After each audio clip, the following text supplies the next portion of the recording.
Chairman. I'll make an effort at that. For the record, my name is Jordan Redmond, representing District 3 in Kootenai County. Today I bring before the committee House Bill 345, the Medicaid Affordability and Healthcare Access Act. This bill comes to you after House Bill 138 moved off our floor. The good chairman, myself, started meeting with the Senate and Senate leadership to see what the path forward looked like. And we had a lot of concerns from this committee as well as from the floor dealing with pieces of House Bill 138. And so we started pulling some of those out.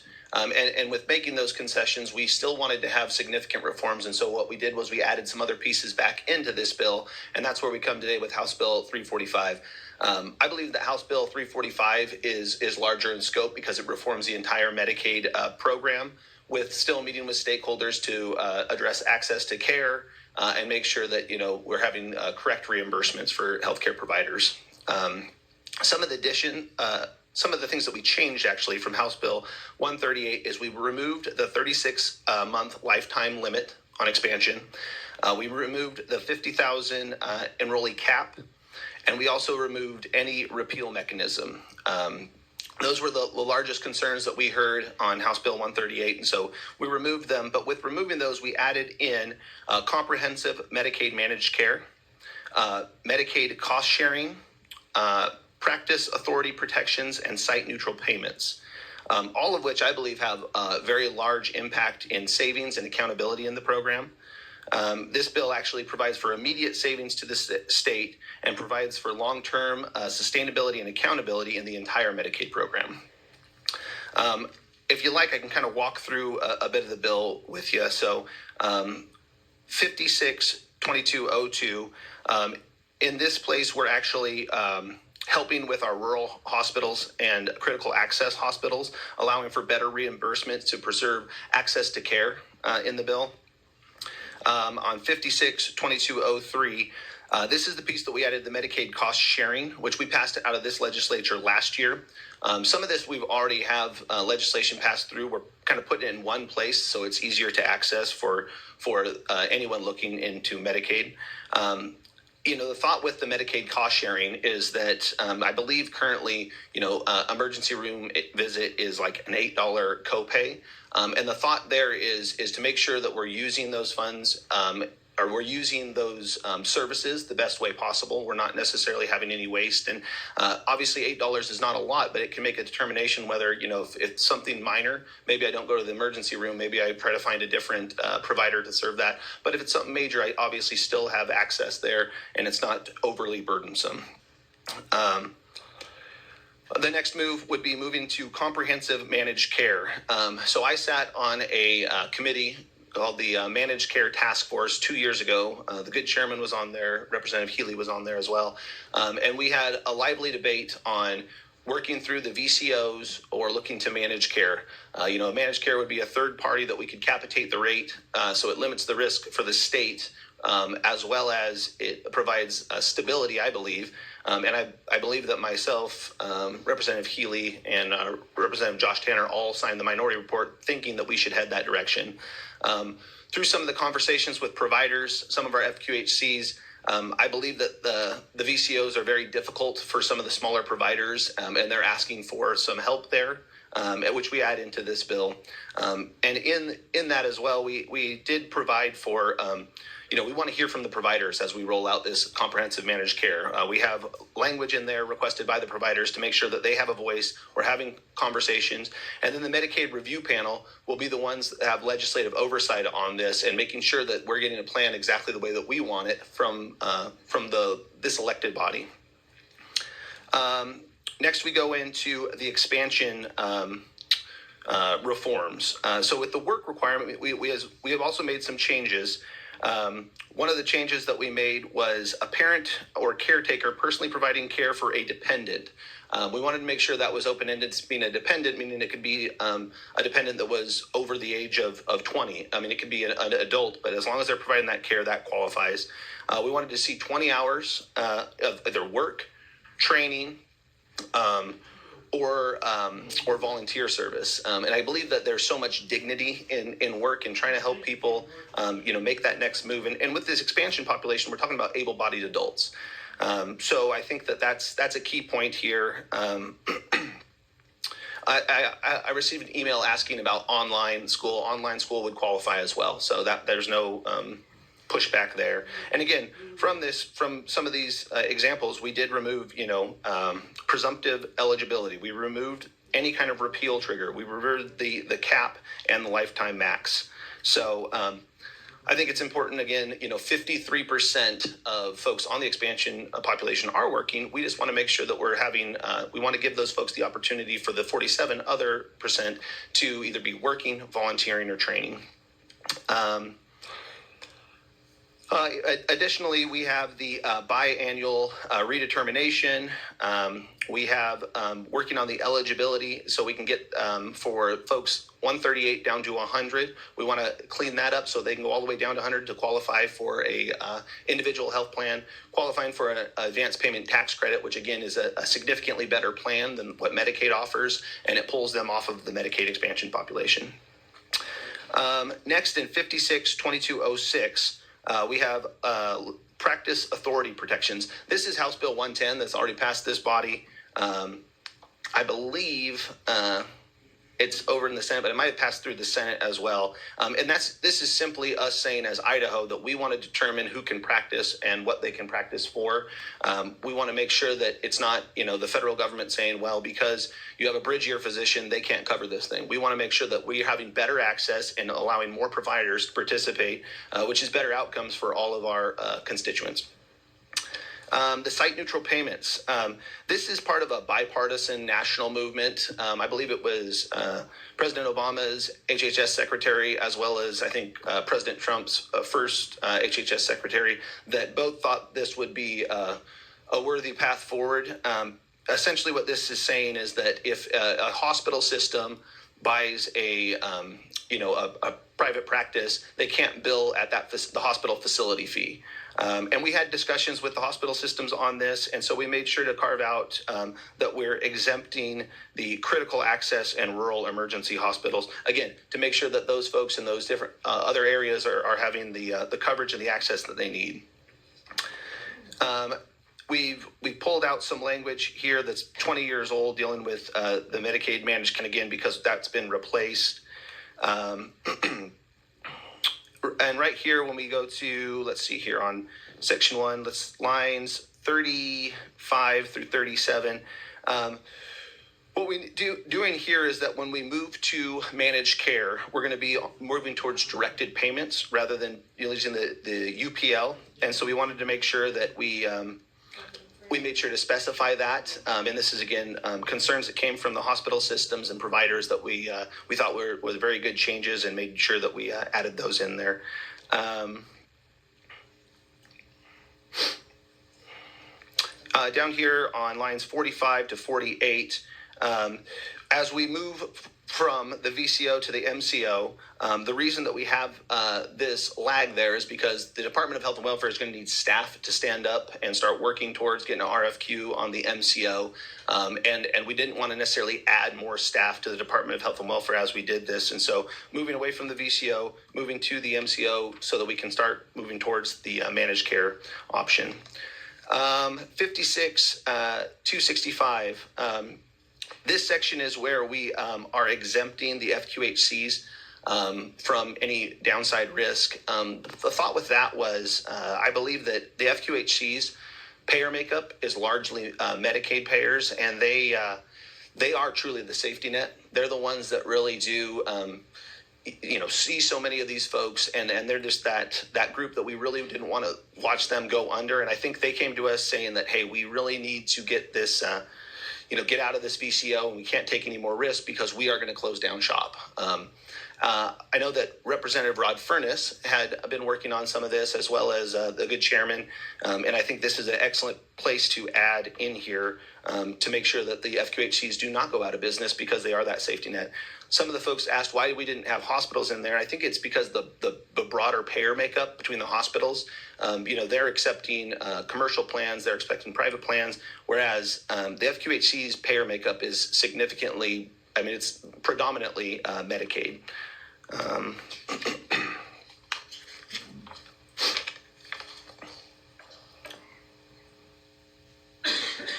if we go to page 8, this is language dealing with our FMAP. And so if we lose the 90%, which I think there are talks in the federal government about that possibly going down. So if we lose that, there's no trigger to repeal expansion. However, what it does, it allows the Department of Health and Welfare to offset the budget to make sure we still stay on budget, whatever that may mean, whether they're pulling different services back, whatever that looks like, changing reimbursement, but we want to make sure that have that in there because we still need to have a balanced budget, and it's just till we get back into session. So when the legislature comes back, we can obviously address these issues and see what we need to change. Let's see here. Those are the substantive changes. I think, towards the end, there's some sections repealed. And the reason we did that is to get rid of all these rules because we know that there's going to be, this is a large bill that has some major changes. And so we wanted to start with a clean slate, knowing that the Department of Health and Welfare is going to need to implement a lot of these rules back. But we want to make sure to start from a clean slate so that they can move quickly and swiftly to address the reforms and changes that we have in this bill. With that, Mr. Chairman, I am happy to stand for any questions. Committee, any questions? Not seeing any. Oh, Representative Egbert. I was just waiting for Representative Furman because I assumed his light was going to go on. Thank you, Mr. Chairman. I was trying to ignore his. No. Thank you, Mr. Chairman. Thank you, Representative Redmond. I know you touched on it a little bit there with the FTEs, but I'm just trying to wrap my head around how this would work in terms of applying for the waivers, the biannual redetermination. How many FTEs do we think we would need to add to the Department of Health and Welfare for this? Or if we don't need to, how would they absorb all this work? If you could just speak to that a little bit. Representative Redmond. Thank you, Mr. Chairman and Representative Egbert. So in discussions with the department, they do not believe they do need any FTEs because what we're doing is as we move away from the VCO, they're using that staff to repurpose for the MCOs as well as the eligibility and that type of stuff. So they're moving away from the VCO contracts now into the MCO, and that's the staff they're going to be utilizing. Follow-up. Thank you. Just a quick follow-up. Thank you, Mr. Chairman. Thank you, Representative Redmond, that clarification. And then would there be any FTEs lost in that process then, or they just think it's a straight swap? Representative Redmond. Thank you, Mr. Chairman and Representative Egbert. In discussions, they said it's a clean swap. We're going to repurpose the staffs over there. Representative Furman. You ready, Mr. Chairman? Oh, if I can ever get all the way ready. Hopefully this will be an easy question. Thank you. Representative Redmond, I'm looking at your work requirement, line 28 and 29, page 3. Yes, sir. Volunteering 20 hours or more per week as determined by the department. Can you give some more details on that? And can you talk to the cost to run and operate the work requirement should it get passed? Representative Redmond. Thank you, Mr. Chairman and Representative Furman. So again, we left it open-ended for the department to determine what that volunteer service looks like. So if they're volunteering for a nonprofit, this could be a church, it could be, it could be a number of different items. But we left it open-ended so that they could have flexibility in making some of those determinations and making sure that, they don't necessarily aren't too prescriptive, holding people back. We just want to see people volunteering, being part of their community, and working there. And as far as the cost implied, again, the department has said they're repurposing employees for that, so it's going to be no additional cost to the state. Follow up. Yes, Mr. Chairman, but Representative Redmond, there has to be some cost because there's going to be reporting requirements. How are those reporting requirements done? Is there software? Is there a website? Is it done weekly? Is it done monthly? What's the burden on the individual, the citizen, our constituents, the time, the productivity loss? Like, there has to be some cost there. When Arkansas implemented theirs, it cost them $26 million before the court said stop. And when Georgia implemented theirs, they've already spent $80 million. So I understand that there may be some staff switching around that helps, but there has to be some cost. To say that there's none seems a little disingenuous to me. Representative Redmond. Thank you, Mr. Chairman and Representative Furman. So that would be done through the eligibility department that we currently have in place. They're just adding on there, verifying that they are doing some sort of work requirement training, anything like that. So there's no additional staff being added for this. One more follow-up, please. One more follow-up. So related to the work requirements as well, you mentioned that individuals with dependents would be exempted from this, but I can't see anywhere where it says individuals with a dependent. It says a dependent who has a disability, or it says a dependent under 6. But are we going to be putting a burden on on stay-at-home moms and families who are trying to raise their children in that regard? Representative Redmond. Thank you, Mr. Chairman and Representative Furman. You're right. It is for dependents with a serious medical condition. However, again, I think that could fall into either training. It could fall into volunteering. I think there's other ways to address this. I think this is a very broad work requirement. One of the broadest that I've seen, and it was because we wanted to make sure that folks had access to, qualifying for this, but not necessarily just by working. They don't have to work. They can do training, online training, they can do volunteering, and so we wanted to make that as broad as possible. Representative McCann. Thank you, Mr. Chairman, for a couple of questions. A couple of questions. I tried not to sound too enthusiastic. Sorry. Thank you, Mr. Chairman and Representative Redmond. Thank you for the changes. I'm pleased that there are many things that we've changed, but I too have some real concerns about the cost to make this program work the way that that it looks like it's intended to. And I was looking at Kentucky costing them $271.6 million to prepare and maintain their work requirement. Georgia, as was stated, was $48.5 million. So when we're saying it's not going to cost money, I just am really struggling with that. And so I guess we can take that one. You kind of answered it, but I don't really feel like I got fully an answer that it's not going to cost us any money. Representative Redmond. Thank you, Mr. Chairman and Representative McCann. So again, with the eligibility department, they're going to be taking up these, adding it to their list, verifying these different qualifications and what qualifies for the work requirement. Again, I think the beauty of this bill is because it has a few different moving pieces. It provides for a first year net savings of $15.9 million of the budget. So, I think that because there are different pieces that can cost, but overall, we're saving the state money by implementing this legislation. Follow-up. So you're saying with the $15.9 million that we're going to save, you don't believe that when we compare Kentucky or Georgia or Arkansas or any of these other states that are doing this, that have cost them greatly and millions and millions over the savings that you're saying that you're predicting here. So again, can you clarify that a little bit further for me so that I'm more comfortable that the savings aren't going to just be eaten up and further cost the state money to maintain and manage a work requirement? Representative Redmond. Thank you, Mr. Chairman and Representative McCann.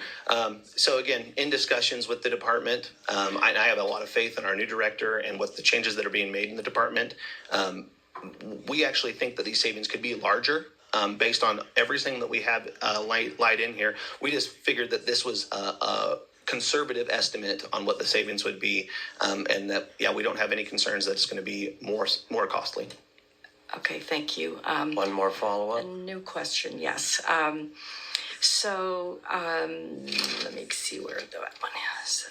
So you talk about that the UPL or upper payment level that is going away, but we are moving to the versus the direct pay that's going to come into the state. What is the estimate that you have that those amounts will come to the state versus what, right now we would see about 110 million from the UPL, but what are you anticipating from the direct pay?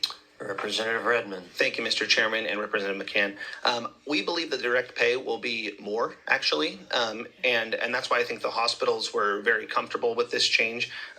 We believe it will be more, but we wanted to make sure that we still had that 30% in there that would go to the state for the directed payments as it works with the UPL. As far as an estimate, I can't speak directly to that, but in speaking with the hospitals and the providers, they believe that it would be more than what we're currently seeing with the UPL. Okay, my last question. Last question. Thank you. I'm sorry, I have so many questions, but I will try to make this my last. So in here it talks about a committee that will work on the membership or the makeup. Or I'm wondering what the makeup of the committee will look like to you, and for putting together the managed care plan. And then also there is talk in here about a committee that will gather to discuss different things within this bill. So how do you see that the membership of that will be made up? Is it only of legislators? Will there be outside people that can give us direction, that are boots on the ground, that really understand? So, Representative Redmond. Thank you, Mr. Chairman and Representative McCann. So I believe you're speaking in language in page 3, lines 14 to 15, where it says engage Medicaid providers and participants in substantive plans on the managed care. So that would be dealing directly with the providers. We're asking the Department of Health and Welfare to work with the providers. However, we do have the Medicaid review panel, and I would ask I don't know if the good secretary has a list of those folks. I know that I know I'm on it. I know that the chairman's on it. I believe it's 5 from each body. I think so. Yeah.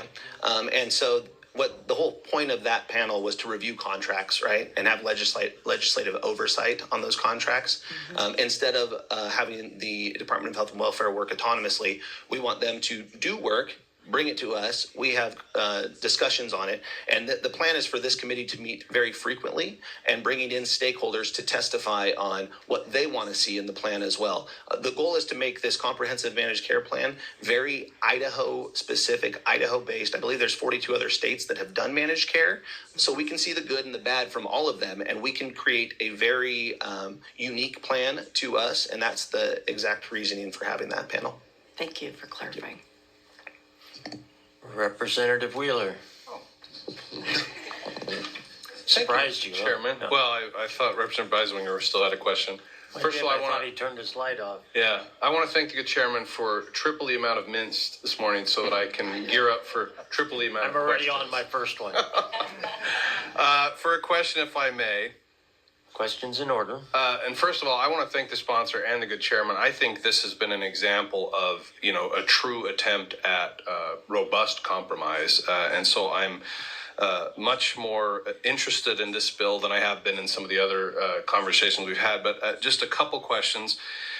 On the UPL essentially being replaced with direct payment, and you had addressed it in your presentation, Representative Redmond, if the FMAP changes, we have a mechanism to have legislative review. We also have a mechanism built into this bill for the department to, contain costs until we can get together as a legislature. But what happens if, because I've heard some, rumblings in this direction too, if the direct payment program is discontinued at the federal level, what mechanism would we have to either replace the UPL program as it's currently constituted or, come up with something else, I guess, to make our hospitals whole? Representative Redmond. Thank you, Mr. Chairman and Representative Wheeler. Obviously, you base on what's currently happening, right? And so we know that the direct payment seems to be the path that the federal government's headed down. However, if something happened like that, there's no specific instance that we have to be called back. I would assume that our hospitals would reach out and say, hey, this went away. We need emergency, we need to jump in and take care of this. But, it's hard to plan for every scenario and then, to put in hypotheticals isn't really realistic for legislation. But if something like that happened, I would assume we'd be called back to address that immediately. Follow-up? No, I think I can go to a different question, Mr. Chairman. I think that answer is good enough for now. Okay. My other question is, and this I think is a little bit to Representative McCann's question about that engagement and the Medicaid review panel, helping to have oversight on the contracts and reviewing. What I'm concerned about is, if you could answer for me, is how can we assure that untimely payments, under whatever the comprehensive managed care program ends up looking like, do not harm our providers. And I'm obviously thinking especially about like our rural clinics or hospitals or our small individual providers. I know of MCO programs that have gone into place that have taken months, sometimes years, to get payments to providers, and frankly, some of the small providers just cannot endure that. Can you address that, Representative? Representative Redmond. Thank you, Mr. Chairman and Representative Wheeler. I think that all those things will be addressed with the review panel, because we can draw up the contract specifically the way we want. We could say we want payments made within 10 days or there's a penalty. We could, make sure that, hey, if you're denying this many claims, it automatically triggers a review that we want to address immediately. So I think that's the beauty behind this, and I think it's not accurate to think that there's just one, and I'm not saying that you're saying that, but just one MCO contract. We can really draw that contract specifically the way we want, and that would be a partnership with, again, the Department of Health and Welfare, the legislature, as well as providers, to make sure that we're addressing all those issues to make sure that we have the best plan for Idaho, for providers, for patients, and we're structuring it accordingly. Representative Healy. Thank you, Mr. Chairman, for a question. Questions in order. Thank you. I think you've touched on this a little bit, but towards the end of you explaining the bill, you talked about the rules and how you'd kind of remove those, thinking that they could be easily rewritten, if you will. I think I can't remember your exact verbiage. I apologize. I didn't write it down. But I think there's some concern on that as far as, those rules are really dependent on as far as how clinics and providers really run their businesses. With removing those, we just went through all, like, rewriting those. I know there's a big group of providers, et cetera, that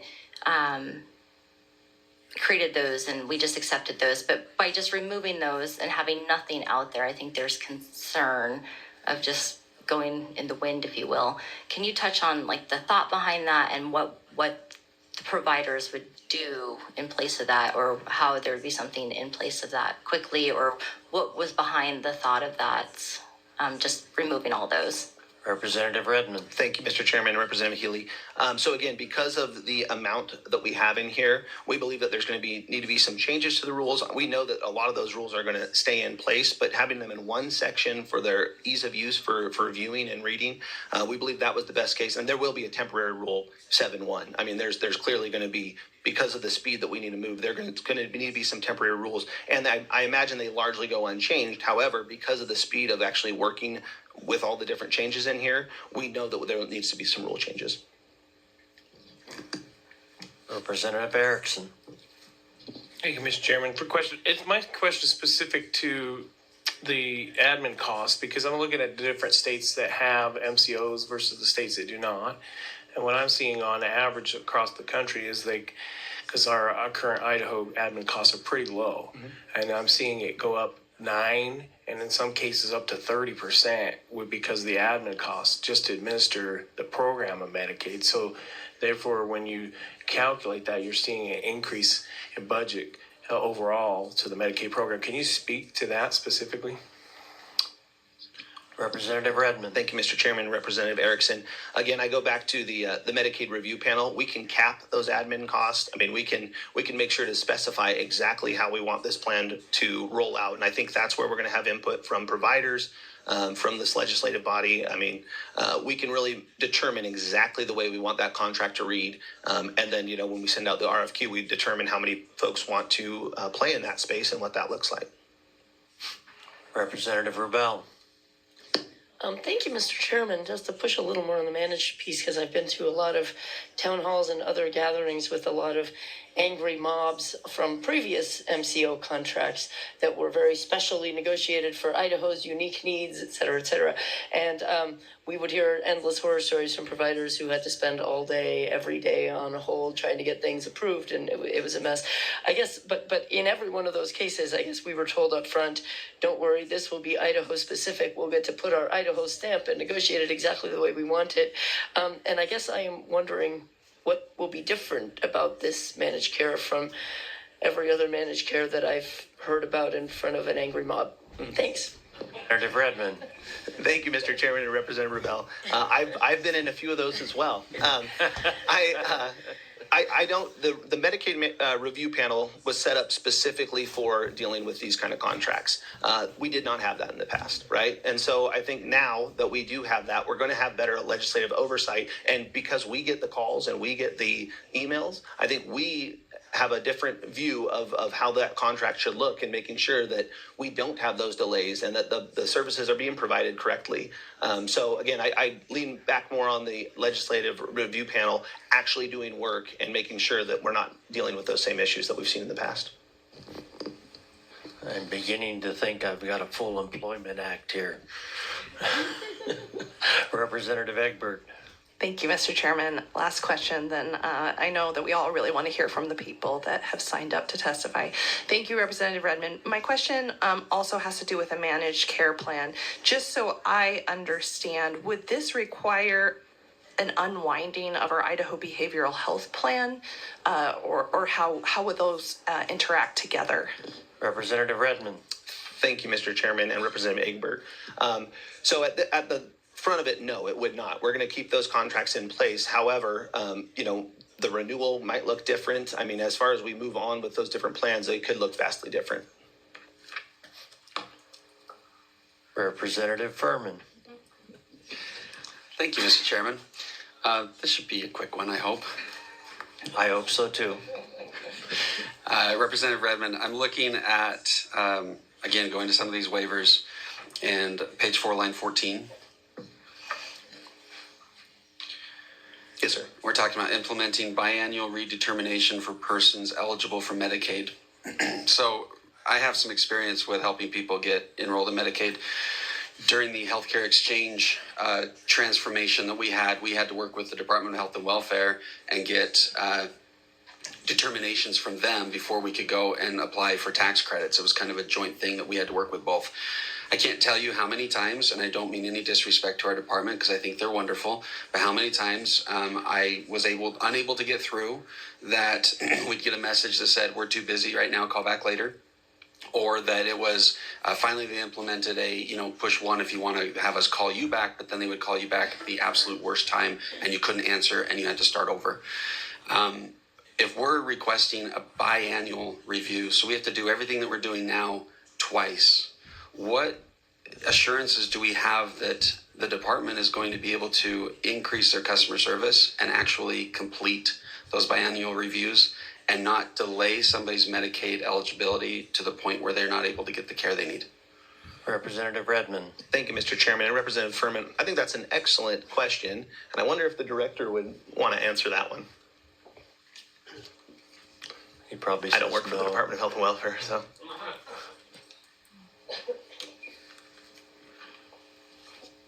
Director, please state your name and who you represent. Thanks, Mr. Chairman. Question's yours. Alex Adams, Director of the Department of Health and Welfare. The short answer is no, I don't want to answer the question, but I would be happy to try. So we had provided Representative Redmond a fiscal note that if any of these waivers are approved, what it would take for us to implement them. The fiscal note on the bill then shows the offsets from things like cost savings as well as some of the other provisions that lead to reductions in spending. But the short answer is to complete this, we do need 17 additional FTE for this provision, which is 1.275 million ongoing. But that expense and the other expenses are offset by savings from cost sharing, then into the value care program, and we are able to repurpose a lot of other existing FTP to get some of these going, like the managed care contract. Okay. Not seeing any further questions. Committee, any other questions for Representative Redmond? Not seeing any. Just as a heads up, I do have several sheets of people wishing to testify. If you signed in, the sheets I have are for everybody who signed up online ahead of time. That's generally what I go. We will take testimony until 10 o'clock. We will try to limit it to 2 minutes in order to try to get as much testimony as possible. And so with that, the first person I have is Shad Westover in person. Oh, that was the last bill. Oh, okay. Next, I have Jennifer Johnson in person.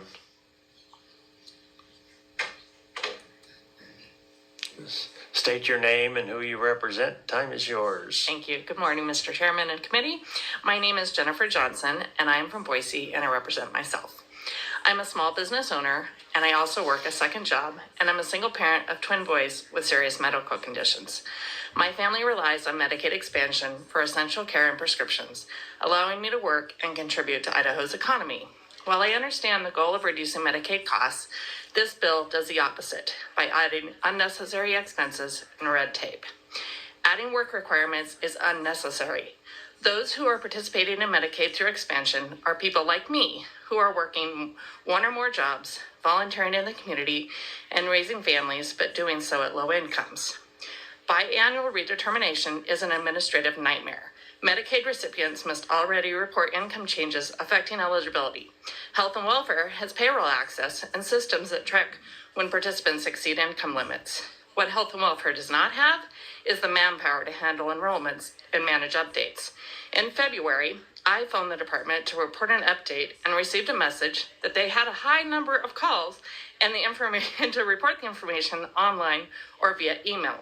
The online system had a message to send an email.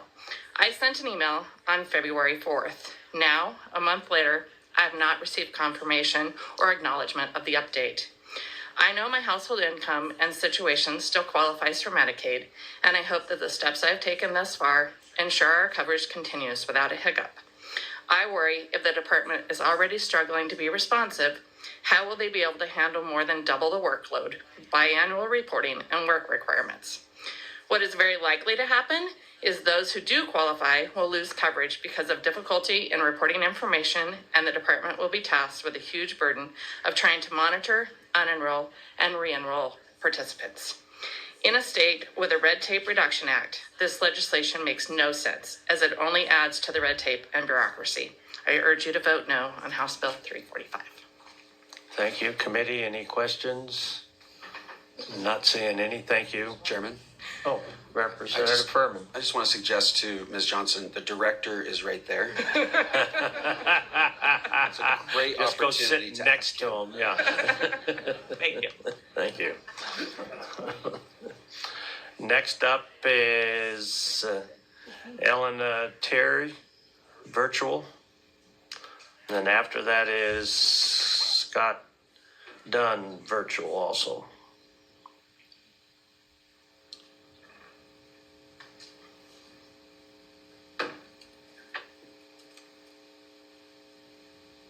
Good morning. Thank you, Chair and members of the committee. My name is Lena Tier, and I'm here on behalf of Susan G. Komen, representing the breast cancer community. I am testifying today in opposition to House Bill 345, which threatens healthcare access for thousands of Idahoans by introducing cost sharing, increasing administrative burdens, and limiting Medicaid eligibility. These changes will lead to delays in care and unnecessary financial hardship for patients. HB 345 allows Medicaid to impose co-payments and premiums on low-income patients, despite overwhelming evidence that even small out-of-pocket costs prevent people from getting preventative screenings and critical treatments. For breast cancer patients, delayed care can mean later stage diagnoses, worse outcomes, and higher treatment costs. This bill also introduced work reporting requirements that could jeopardize healthcare access for patients undergoing chemotherapy or recovering from surgery. Many Medicaid recipients already work multiple jobs, often without paid leave. Requiring them to submit proof of employment or risk losing coverage creates an unnecessary bureaucratic hurdle for people managing a serious illness. Since this voter-approved expansion, Medicaid has helped reduce disparities in cancer survival rates while ensuring that Idahoans do not face financial ruin. Treating late-stage breast cancer costs 5 times more than catching it early, and according to the Cancer Data Registry of Idaho, twice as many women die from breast cancer in communities with higher poverty rates than women who live in affluent ones. Restricting access through this bill could and will reverse this progress. For these reasons, I urge you to oppose HB 345 and policies that restrict access to life-saving cancer care. Thank you. Thank you. Committee, any questions? Not seeing any. Thank you. Next up is Scott Dunn, and then after that is Crystal Prack. Well, both of them virtual.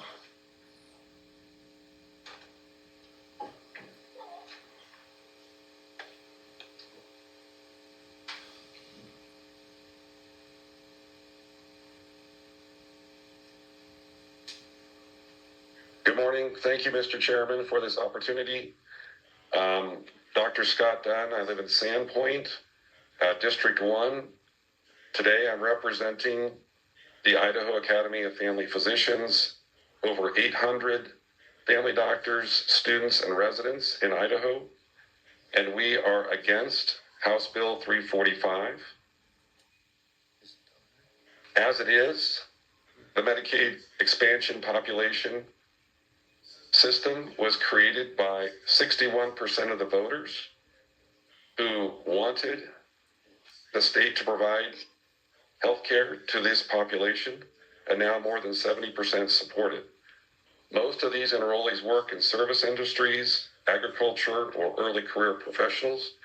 Many are in transition between jobs and between insurances. Over 80% of Medicaid expansion enrollees already have reportable income. And of the remainder, about 20% have primary diagnosis of serious mental illness.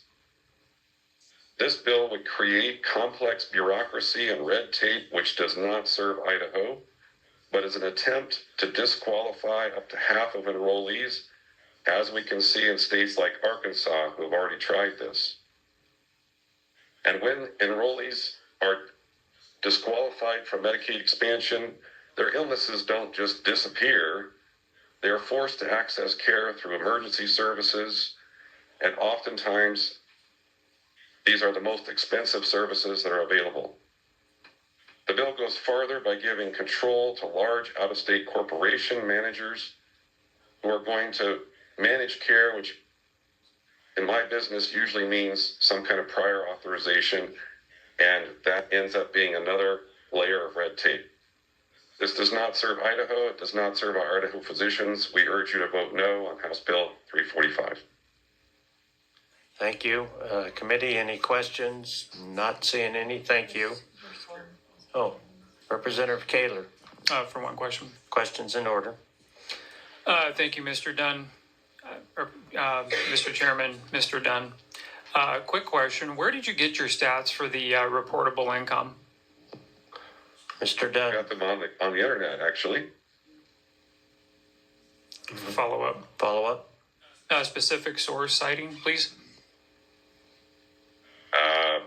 I Googled it this morning, but I know from previous information, over 70% of Medicaid expansion enrollees either work full-time or have someone in their household who works full-time. No further questions. No further. Okay, thank you. Crystal Prack is not on. Mr. Chairman, Yes. that's over here. Representative Healy, a question? Yes, I'm like the voice in your head sometimes. I love it. Yes, thank you. Yes, sorry for a question. Thank you, Dr. Dunn. So you had said out-of-state managers. Where did you see that this would be an out-of-state practice? Mr. Dunn. My experience, most of the managed care organizations are based out of state. So we deal with a lot of insurers who have managers that are typically national organizations and they are administering these programs for either commercial carriers or other carriers. And so we end up having to deal with these companies, and essentially what they do is they have prior authorization protocols which automatically deny a certain number of claims. Then we have staff. I have to pay 2 full-time staff in order to try to manage these prior So you're just authorizations. assuming that we're going to use an out-of-state managed care? I have not seen anything to suggest there's an organization in Idaho that's going to be doing this. Thank you. Any other questions? Representative Burgoyne. Yes, thank you, Chairman Vander, Woude, and Dr. Dunn. I had a question for you. You stated that the managed care would require pre-approval. Is that correct? Dr. Dunn. Yes, much of the managed care strategy is to require prior authorization for services like imaging, surgery, certain labs, referrals. All of that is just another layer of bureaucracy, essentially, that we have to try on the behalf of the patient to get authorized, and it just delays care. Oftentimes it ends up, the care doesn't get provided, or the patient ends up in the ER in the meantime while they're waiting for their prior approval. Follow up? Yes, thank you, Chairman Vander, Woude, and Dr. Dunn. So you might know this better than I do, but do you know if insurances like Blue Cross and Regency also require pre-approval? Dr. Dunn. Depends on the policy. So, all Blue Cross is not created equal. Depends on if it's their Medicare Advantage. Depends on if they're one of their network providers. So I can't speak to all of them, but some do, yes. Thank you. Any other questions? Not seeing any.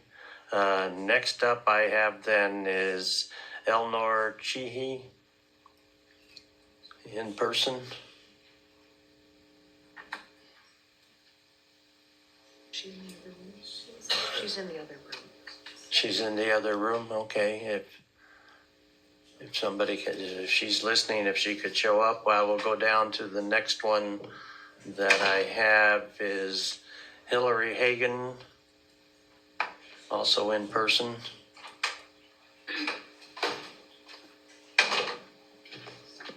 Thank you, Mr. Chairman and members of the committee. So my name is Hillary Hagan. I'm with Idaho Voices for Children, and with House Bill 345, we often hear the sentiment that a lot of you talk about in meetings and publicly that we have a desire to contain costs of Medicaid. And we absolutely commend efforts to work towards solutions that do contain costs. However, we do have some concerns that this bill won't accomplish those goals. And given time today, I do want to focus a little bit on the work requirement that is listed in this bill, just given we do have some examples in other states where we've seen this play out that we can look to potential similar outcomes in our state. So in Arkansas, they did spend about $26 million in administrative costs just to implement the program. Kentucky, while they didn't implement work requirements, it was estimated they were going to spend, and this is state and federal combined costs, about $270 million to implement their work requirements before both of these were blocked by the courts. And additionally, some of the things about the Arkansas work requirement is that it is very similar to the work requirement that is outlined in this bill with a few very minor exceptions.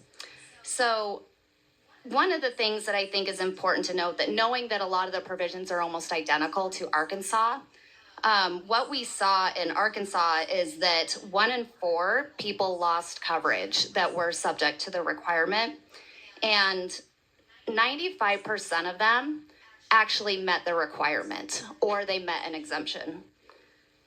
Further studies showed that 56% delayed necessary medical procedures, 64% missed taking prescriptions, as prescribed, and half accumulated significant medical debt. Many also reported missing work because of untreated medical conditions. And there wasn't any evidence of increased hours worked or new employment. Also, a few weeks ago, Georgia also had asked CMS to rescind their monthly reporting requirement. If you could wrap it up, we'd appreciate it. Yes. So what I'm just saying is that we've seen this play out. I think we're going to see similar results in Idaho, and for that reason, we ask that you oppose. Representative Rubel. Thank you, Mr. Chairman, for a question. Questions in order. Thank you, Ms. Hagan. I was wondering, I actually would like to hear the end of that. Since we are proposing work requirements, I think it's important we know what happened in the United States. Could you talk more about what happened in Georgia and any other information you think we need to know about Arkansas or any other states? Ms. Hagan. Chairman and Representative Rubel. So while Georgia is not a Medicaid expansion state, Idaho is. They do have a work requirement that is similar to what is proposed here in that it requires a monthly reporting of hours worked or meeting exemptions. And it's that burdensome process of reporting on a monthly basis that has been proven to be just really costly to administer. And the request that was just submitted by Georgia a few weeks ago to CMS essentially asked for CMS to allow them to remove that reporting on a monthly basis requirement for work. And in Arkansas, they actually recently submitted to CMS to revive their work program with some pretty significant changes in that they didn't want to include that monthly reporting requirement, given that it was very expensive to administer and they didn't see the results that they were looking for from that provision. Committee, any other question? Or Representative Rubel? Follow-up question? Follow-up. Mr. Chairman? I don't have the numbers at my fingertips, but I remember once seeing something that Georgia, although it's not a traditional Medicaid expansion state, had thought that they were going to have really huge enrollment, and then it was something super low. And I can't remember what those numbers are. Maybe you know what those are. Was that due to their work requirements, or why did they end up with so much lower participation than was originally projected? Ms. Hagan. Mr. Chairman and Representative Rubel, that's a great question because I believe there was about 60 to 80,000 that were projected to enroll in the Georgia Pathways Work Program. And what they found currently today, about 6,500 have enrolled in that program. The most recent estimate I saw that came out, it was about what they've spent to date was about $57 million in state and federal funds, with the majority of that going to administrative costs. And what they have found is they've struggled to, enrollees have struggled to navigate the complicated process and the layers of bureaucracy to be able to access the program. Representative Lovett. Thank you, Chairman.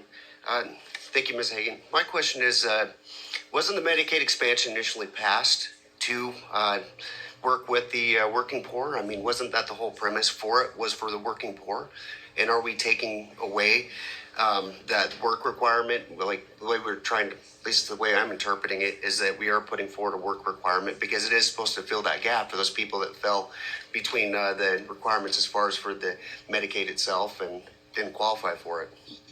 Ms. Hagan.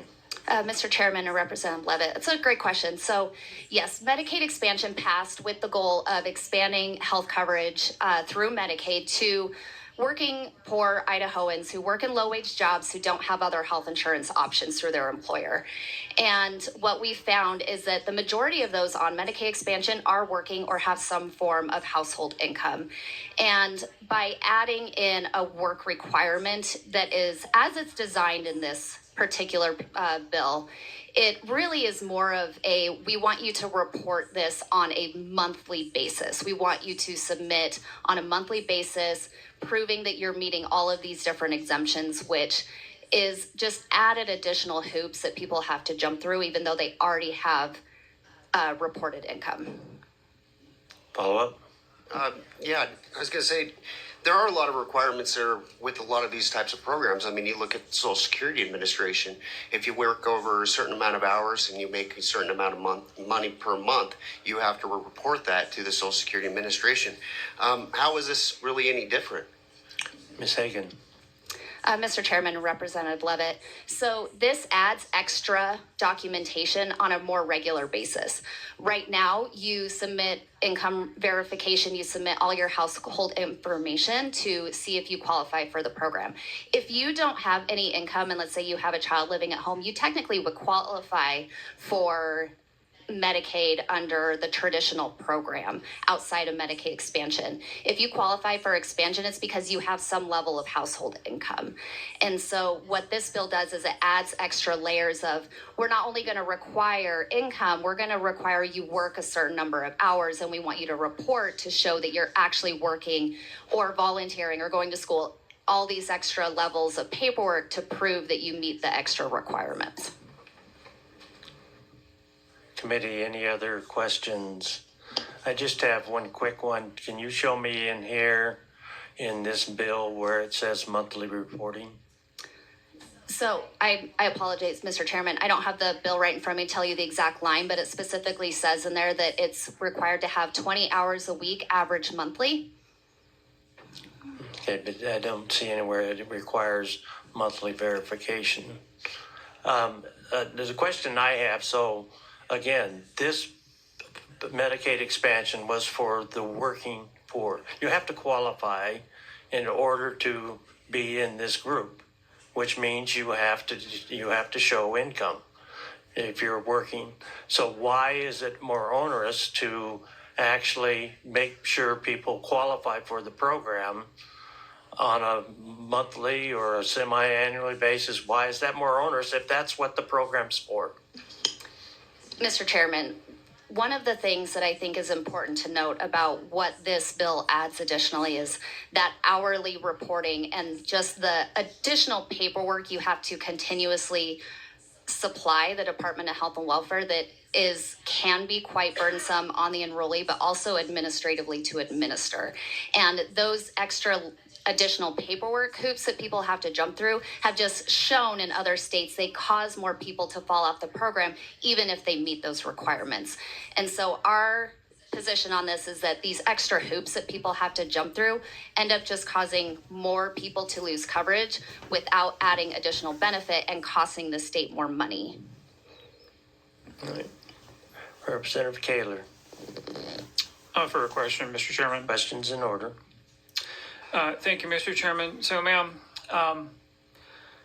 because this is a taxpayer-funded program, and with a taxpayer-funded program, we have people who are funding this, a lot of folks that are working multiple jobs. They're making, barely making ends meet in a time of historic inflation. Everybody knows that gas and groceries and rent is through the roof. But yet a lot of these people are still being required to pay the tax to fund other people's health care, right, through expansion. These are people that are also having to pay out of their own pocket in many cases with their private health plans. So I'm curious why it is that you would not want people who are relying upon other people's tax dollars for their health coverage to not have some type of accountability program built into that, since this is a state taxpayer-funded program. Seems like we're putting the burden on the taxpayers instead of putting it on the people who are utilizing the program. Ms. Hagan. Mr. Chairman and Representative Kaler, to your point on a few of those things that you mentioned. Medicaid expansion is still largely popular by Idaho voters. We've done polling to see where Idaho voters are now as of today. By the way, that guy just lied.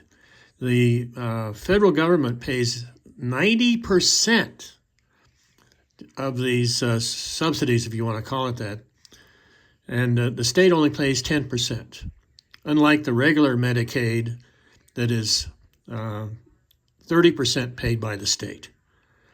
So it is not that.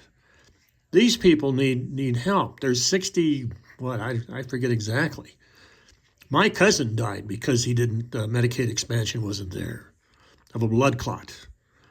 Going to a walk-in place and they gave him antibiotics, and then he was found dead on the bathroom floor 2 days later. The blood clot went to his lungs. No MRI. If Medicaid expansion or ACA had been in place, he'd be alive today. Some reporting on an average basis that has not just been shown to work as it's intended in other states. Follow up. Mr. Chair, thank you, Ms. Hagan.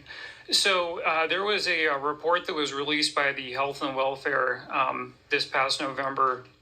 It was the Self-Reliance Program report. And in this report, it showed that the number of able-bodied adults that are currently sitting on Medicaid is over 101,000, and approximately only 48%, so let's just do rough math, let's say 48,000 people are actually working or taking some type of continuing education, meaning that 52% of that number that's on this report are neither working or are they working towards some type of continuing education. So how do you, again, justify keeping a program in place where there's, by just rough calculative numbers, 52,000 people that are relying upon this program, but they're not working, they're not furthering themselves?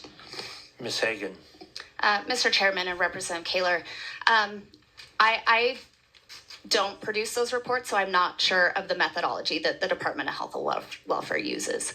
What I can tell you is that when you look at the population, you have to look further than individuals actually working. What is the household income? Most of those individuals are likely have somebody in the household who are working, and they're caregiving for children, people with disabilities. We have a lot of veterans on Medicaid expansion and veteran spouses who don't qualify for VA benefits or any other benefits. We also have 1 in 3 on Medicaid expansion have a serious mental illness diagnosis. We have expanded Medicaid to also include several populations in coming out of the prison system, going through drug treatments. There's a lot of reasons why somebody may not have an actual designated job where they're bringing in a pay stub. So to the point of, I don't have an idea of how the department uses their own methodology. I think something that is more important to look at is household income and the broader picture of what some of those individuals look like on that program. Representative Wheeler. Mr. Chairman, question if I may. Questions in order. I'm out of minutes too, just so you know, so should be out of questions. Let me give you one. Ms. Hagan, I just wonder if you would possibly remind me, the concern I hear from you is that the work requirements may be restrictive enough that they will drive some of this population out of the program unintentionally. I wonder if you would also address what you feel like the cost sharing portion of this bill might be. And I wonder if you would just remind us as a committee where these individuals will end up for care should they end up out of the program because they don't qualify with some of these reporting requirements or cost sharing requirements that we're proposing. Ms. Hagan. Mr. Chairman and Representative Wheeler, so as far as to your point about the cost sharing piece, what we've found is similar to what previous testimony said is when you're that low income, if you have any sort of cost sharing, you're going to potentially be faced with the decision of, do I spend the $5 or $8 to go to the doctor today, or do I put that in my gas tank to go to work? And when you are in the income level that is required for Medicaid expansion, which is quite restrictive, you're facing those decisions every day. Cost sharing, even at minimal percentages, does prevent access to preventative care, which is much cheaper to cover early on than waiting until something is an emergency. Additionally, to your other question, yes, our big concern is with these requirements is that we will see a large number of individuals when you're looking at the work requirements, if they're implemented as written here, which is very similar to what we saw implemented in Arkansas, and we saw massive coverage losses, even if people met the requirements. There is no safety net program if people lose coverage. If we find that we currently have about 90,000 individuals on Medicaid expansion, if we lose even a quarter of them, we're seeing tens of thousands of people suddenly don't have another health insurance option. Where are they going to access their health care? They're going to delay care. They're going to end up in the emergency room, and it's not going to solve the problem of trying to reduce costs. Representative Rebel. Chairman, another follow-up question. I know that we did pass a bill in 2019 seeking work requirements on Medicaid and applied for all that. I was wondering if you could itemize or contrast the difference between the work requirements in this one versus the work requirements in the 2019 bill that was passed by this body. Ms. Hagan. Mr. Chairman and Representative Rebel, so in 2019, yes, there was a work requirement that was passed by this legislature that is in Idaho code. The key differences are in that bill, there is an exemption if you have a child under 18. So if you're at home taking care of kids who are in school, or if you're homeschooling your children, you would be exempt from the requirement. And this one specifically is you have to have a disability or your child is under the age of 6.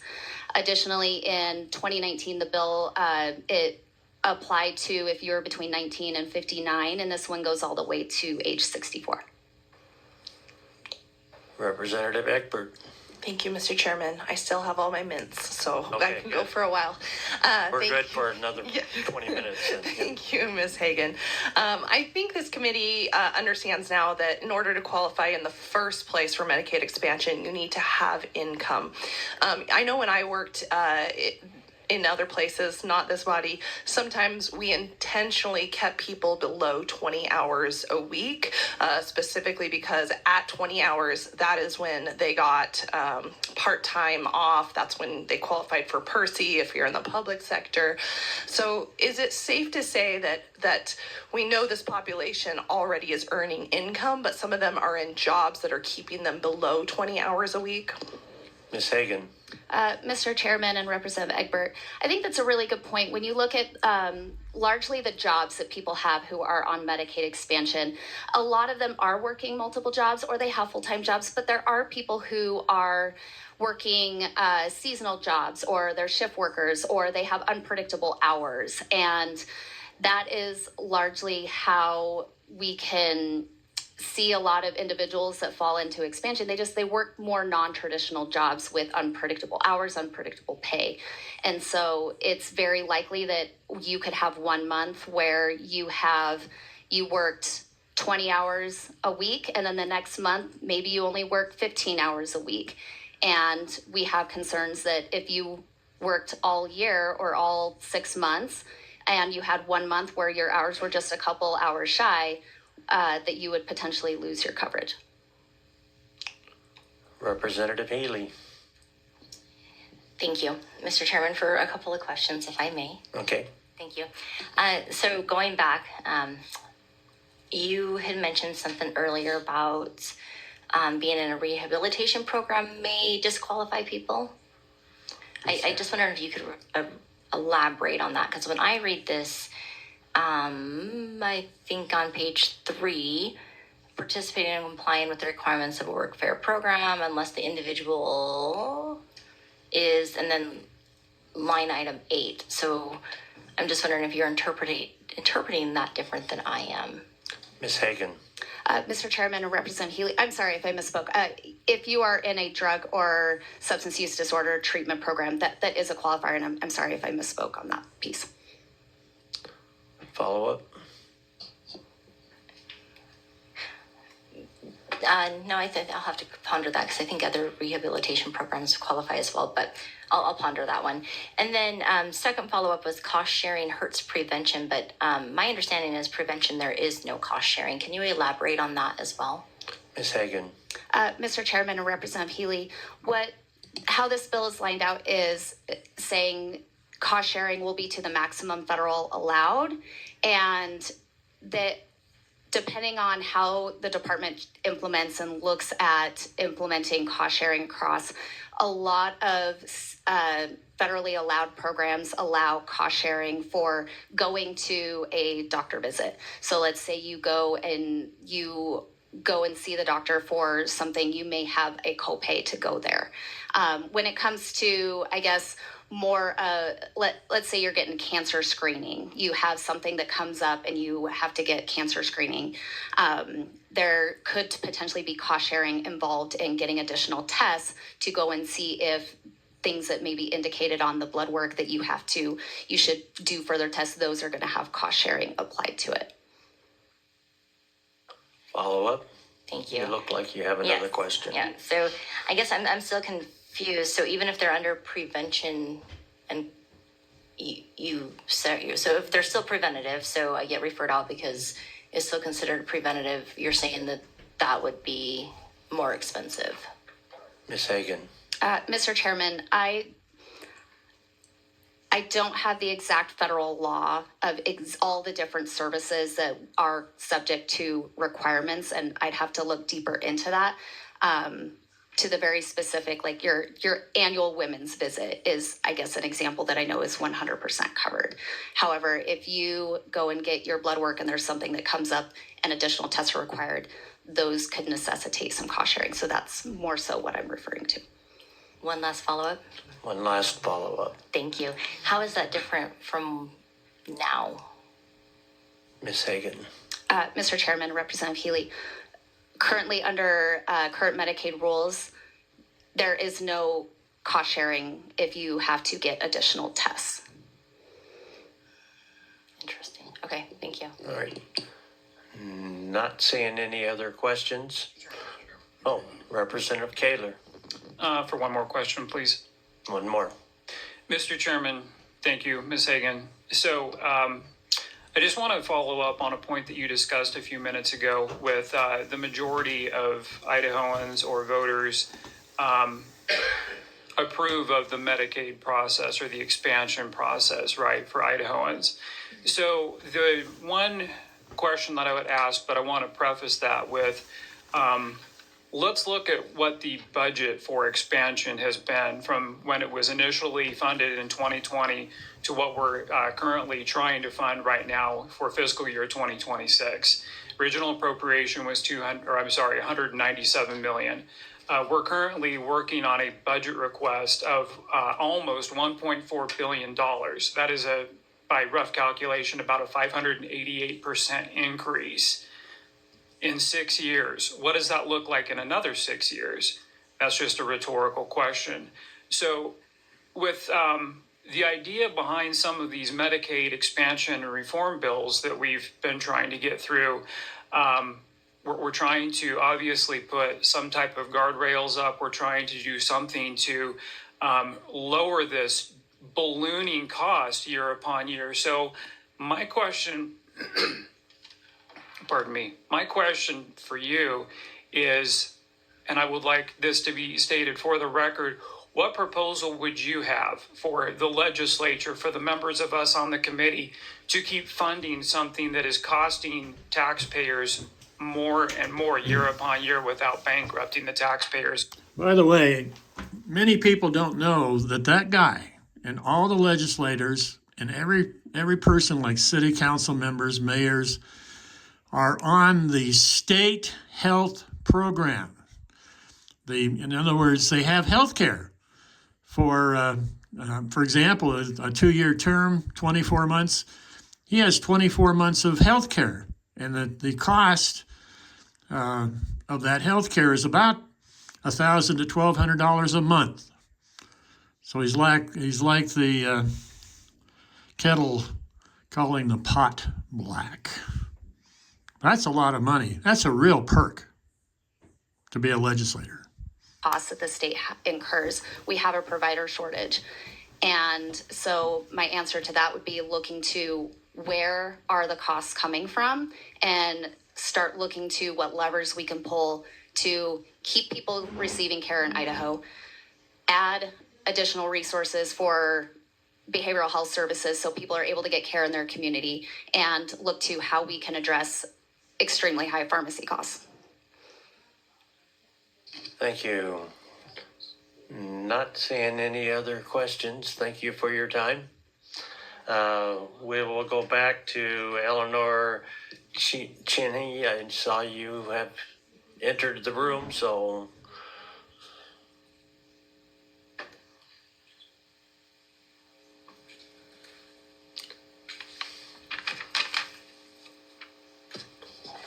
Mr. Chairman and members of the committee, I am Eleanor Cheehey, representing the United Women in Faith, a statewide organization with about 500 members. I'm here to ask you to vote no on House Bill 345.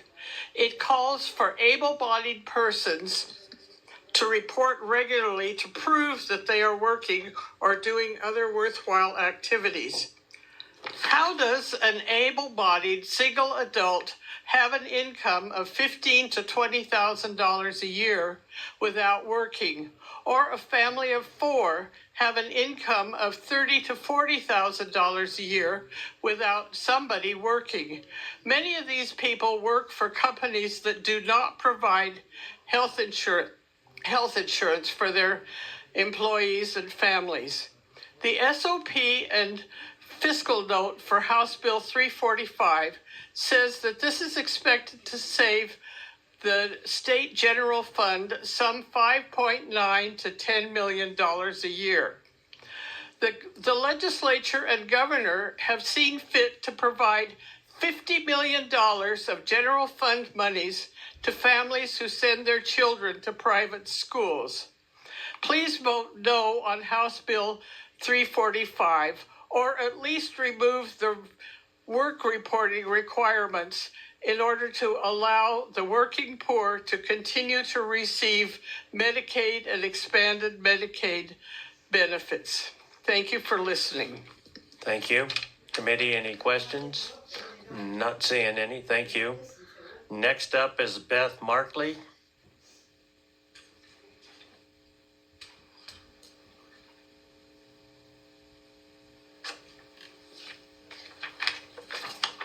Good morning, Mr. Chairman, members Morning. of the committee.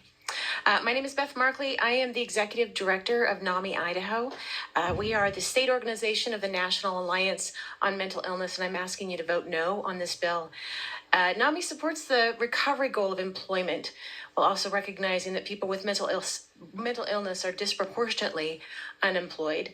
Of the Idahoans enrolled in Medicaid expansion, 1 in 3 has a primary diagnosis of serious mental illness.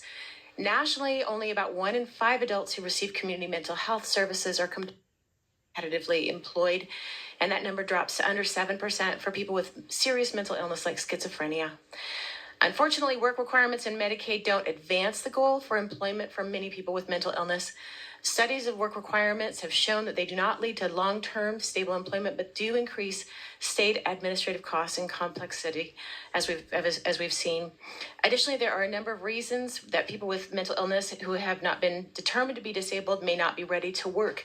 These include young adults with first symptoms of serious mental illness, people whose mental health symptoms are so severe that they cannot manage the disability system, and also people who have been discharged from psychiatric hospitalization but may not have recovered to the degree that they can work.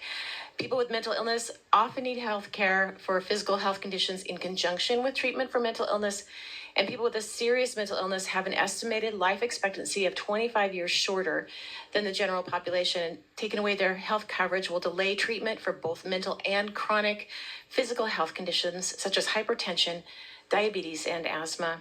Cutting off Medicaid for people with mental illness will not improve their mental health, and it won't help them get or keep a job. And so we're asking you to please vote no on this bill. Thank you. Committee, any questions? Representative Kaler.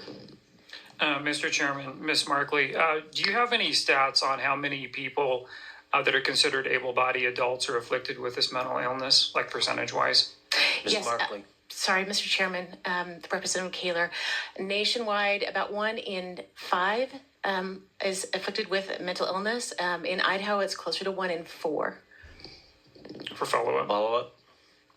And are those the ones that are here in Idaho, they're diagnosed with a mental illness, but they're still considered able-bodied. Is that correct?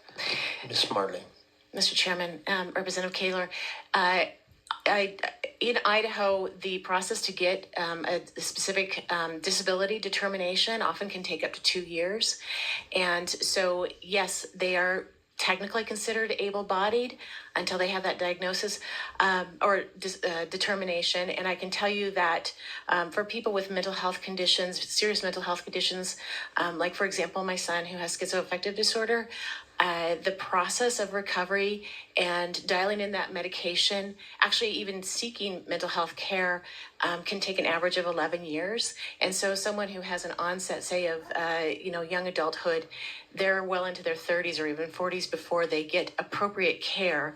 And so as they're dialing that in, just the process of going through the disability determination to get benefits, and also, trying to figure out how to stay employed, means that they're chronically cycling between crises, and that often involves emergency health systems or law enforcement, which are very expensive. Thank you. Not seeing any other questions. Thank you. Thank you. Next up is Melaine Edwards, virtual.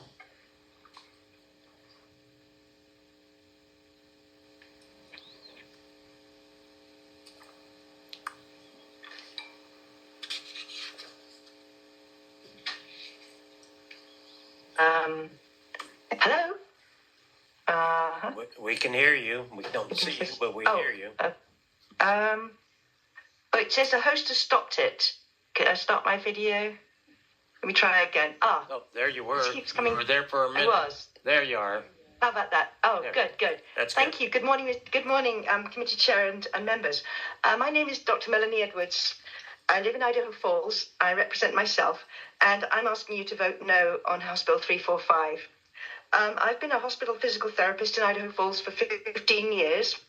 And regarding the work requirement provision that we've been talking about, as a physical therapist, I also am very concerned about how the term able-bodied is used. For example, I think of people in their early 60s, such as a retired farmer with a bad back from a lifetime of hard work and no local job or volunteer opportunities that he could do. Or a man with severe mental illness, such that he is unable to work, as we've just been hearing. Many or most of these people have not been classified as disabled and so are regarded as able-bodied.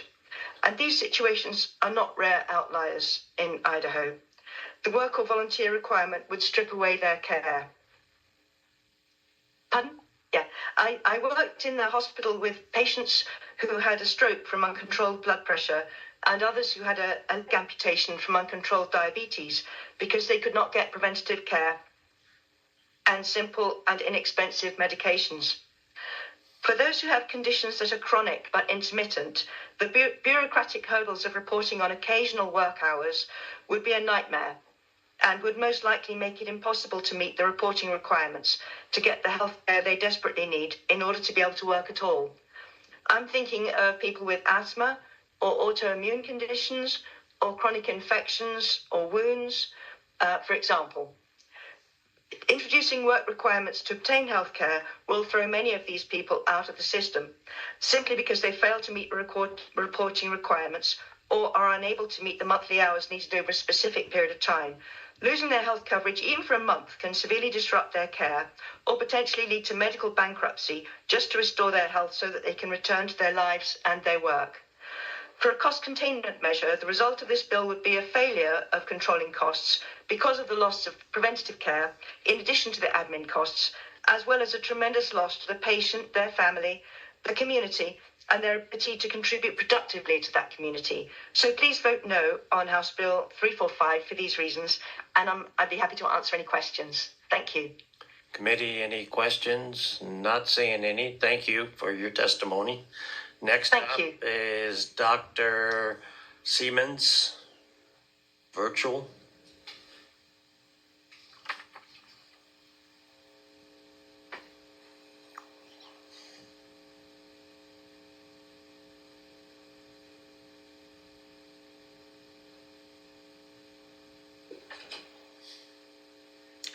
Good morning. Good morning. Mr. Chair. Mr. Chairman and committee members, my name is Dr. Adrienne Siemens. I serve as the president of the Idaho Council on Exceptional Children and as a federal programs director for a public charter school, which this bill will directly impact those students who receive school-based Medicaid services. I also am the chair for the Idaho Council for Developmental Disabilities. As a parent of 2 children with disabilities that this bill will also directly impact. As many of my fellow constituents will have or will share personal stories, I will refrain from sharing my own, but instead will provide numbers. The Kaiser Family Foundation published a report regarding Idaho's Medicaid in August 2024. It showed the majority of expenditures in Idaho, or 51%, were for the elderly and individuals with disabilities. The other 49% were for adults and children.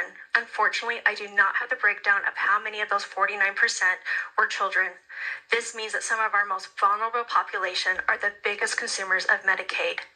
On February 27th of this year, the Kaiser Family Foundation also published a report about Medicaid managed care. This report discussed many things, including the fact that behavioral health, pharmacy, dental, and long-term care services are frequently carved out using Medicaid managed care. This means more hospitalizations and institutionalizations and less independence and dignity for our most vulnerable population and bigger expenses for our already struggling healthcare system to absorb. Does Medicaid reform need to happen? Yes. Change is needed, but let's be fully informed and not rush to a decision due to the current federal political agenda. Let's learn from our mistakes in 2023 when we tied with South Dakota for the highest rate of decline in children's coverage when we quickly removed Medicaid expansion. This current bill was developed by people such as Representative Redmond, who is an insurance agent, and Director Adams, who served as the governor's budget and regulatory advisor prior to being the Director of Health and Welfare. Please vote no and allow us to have representation by those who advocate for consumers to have the opportunity to create a better bill that not only helps Idaho financially, but also provides an opportunity for a voice for those who will be directly impacted. Thank you. Any questions? Representative Levitt. Thank you, Chairman. Just a point of order. This is about this legislation and not about individuals on this body. Thank you. Yeah, I was thinking of correcting that too. Thank you for your testimony. Next up is William Thomas, virtual.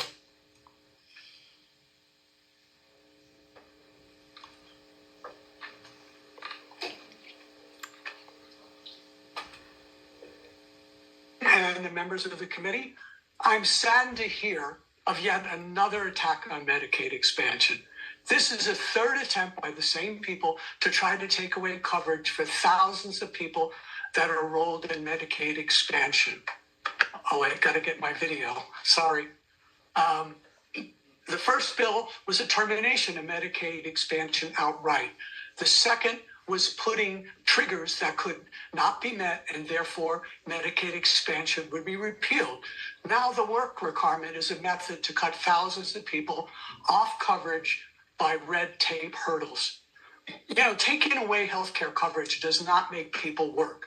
And in fact, it creates more people that are ill or unable to address their healthcare needs, which will allow them to get back to work. I've worked my whole life with lower income people as a medical social worker. The assumption by some people that support this bill is that people don't want to work and they have to be forced to go to work by work requirements. My practice has shown that's blatantly false. Our healthcare providers in Valley County stood up and they said, do not mess with Medicaid expansion. Over 70 healthcare providers in Valley County signed a petition to went to all our legislators in District 8, stated in terms that clear hardship and potential death of our citizens would be caused by loss of healthcare coverage if Medicaid expansion is cut. Idaho citizens overwhelmingly support Medicaid expansion. They understood the moral value that all our citizens should have access to health care. Most people who get Medicaid expansion are working, or they're caring for a child, or for a loved one, or have a mental or physical condition that prevent them from working. No one wants our friends and neighbors to forgo medication or treatment. Therefore, I urge you, And I know all my friends in the healthcare profession in Valley County say vote no on House Bill 328. I'm open to questions and thank you for letting me speak. Committee, any questions? Not seeing any. Thank you for your testimony. Next up is Valerie Steffen, in person. Is she in the other room or not? Yes, she is. She's in the other room, okay. So while we're waiting for her to come here, because this is taking a lot longer than I thought, Linda Beebe, or Bybee? Oh, is this Valerie? Yes. Okay.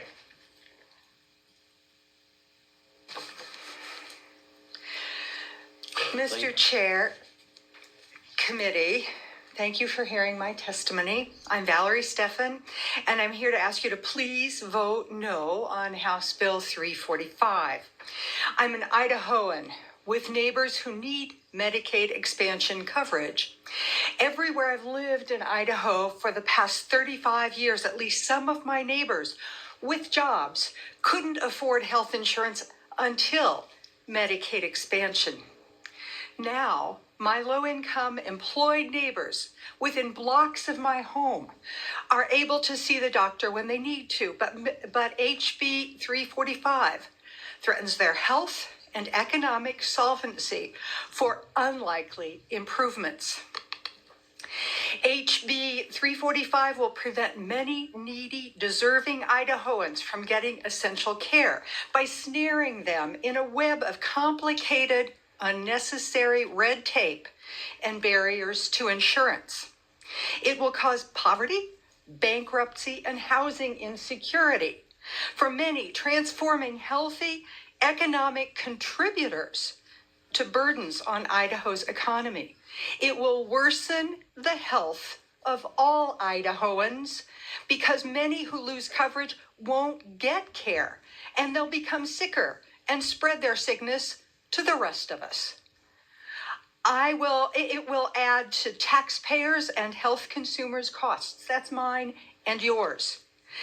This because many uninsured Idahoans will resort to ER visits. Idaho's taxpayers will pay for that very expensive care, both directly through Idaho's catastrophic health fund and indirectly through higher hospital costs. For these reasons, I urge you to vote against HB 345 in order to preserve Idahoans' health and conserve taxpayer dollars. Thank you. Committee, any questions? Not seeing any. Thank you. Next up is Linda Beebe.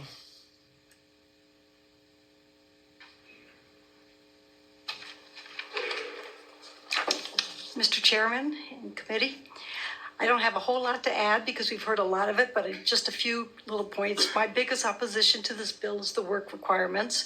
And I guess I'm kind of concerned about how it's going to work. I work in a nonprofit with low-income people, and I see every single day how difficult it is for many of these people to juggle their lives. So adding work requirements and onerous paperwork, I think, would be extremely difficult for them. So the things I kind of think about is what happens when they don't have access to the internet because their internet got cut off because they can't pay their bills. What about people in rural areas where there's not many jobs? How are they going to find these jobs? What about if they're in between jobs and they have a temporary job, but they lose a job? So do they lose their work requirement? Do they lose Medicaid? And I find firsthand that a lot of these people are one medical bill away from bankruptcy, eviction, and poor health. And people who have access to health care are healthier. They're not clogging up our emergency systems. They take care of their children and themselves, and our community benefits from this. And if they don't have the Medicaid, they won't be able to pay their bills, so that'll drive up our health care costs and insurance rates. So Idahoans voted for Medicaid expansion by 61%, and I think we need to keep our 90,000 Idahoans who otherwise would not have access to health care on Medicaid and not impose onerous requirements. So let's keep Idaho healthy and vote no to House Bill 345. Thank you. Thank you. Committee, any questions? Not seeing any. Thank you. Thank you. Next up is Terry Fredrickson, virtual. And after that will be Lisa Anderson in person.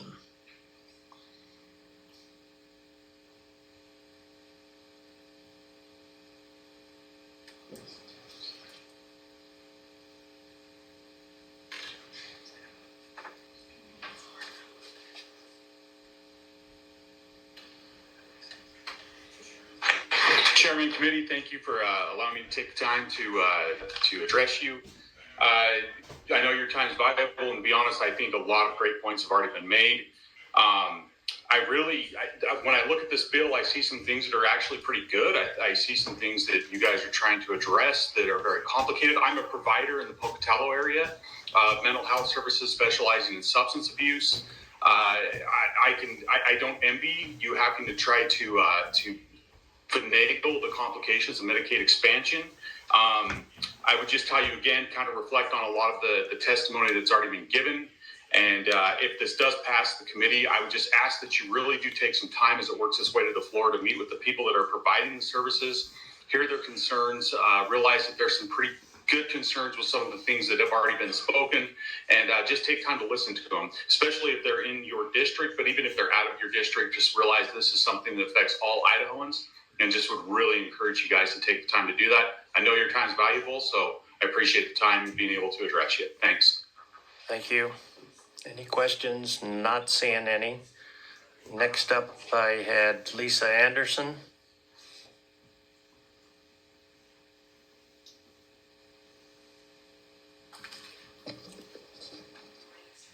Good morning, Mr. Chairman, members of the House Health and Welfare Committee. Thank you for the opportunity to testify today. My name is Lisa Anderson, Advocacy Director for AARP Idaho. AARP is a nonpartisan nonprofit organization with over 187,000 Idaho members. And I come before you today to respectfully request that you oppose H 345. In 2019, we spoke in support of the implementation of Medicaid expansion because of the positive impact it would have on workers 50 to 64. Medicaid expansion has saved lives, especially among newly covered near seniors who otherwise would not have access to affordable coverage. A nationwide study of 55 to 64-year-olds found that Medicaid expansion reduced annual mortality rates between 39 to 64% for older adults getting coverage. Any lapses in coverage could be catastrophic. Idahoans 50 and older who lose a job experience serious challenges in finding a new position and encounter long-term unemployment rates at a higher rate than their younger counterparts. This challenge is even more prevalent in rural communities. Medicaid expansion fills a critical gap, and data shows expansion's many positive impacts on older adults with low incomes, including improving their access to health care, their health outcomes, and their financial security. Employing cost-sharing mandates can be especially difficult for low-income seniors who already utilize coping strategies to make ends meet.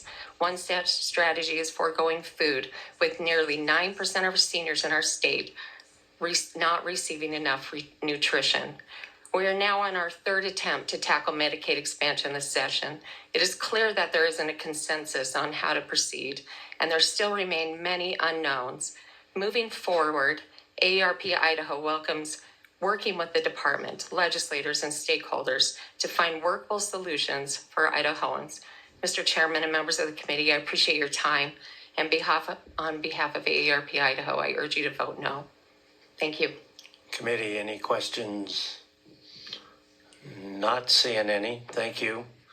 Committee, I'm going to skip around a little bit now because I do have some list of those who would like to speak in favor of it, and so just we don't have that much time left, so I figure it should be fair to try. So next up will be Chris Cargill, virtual.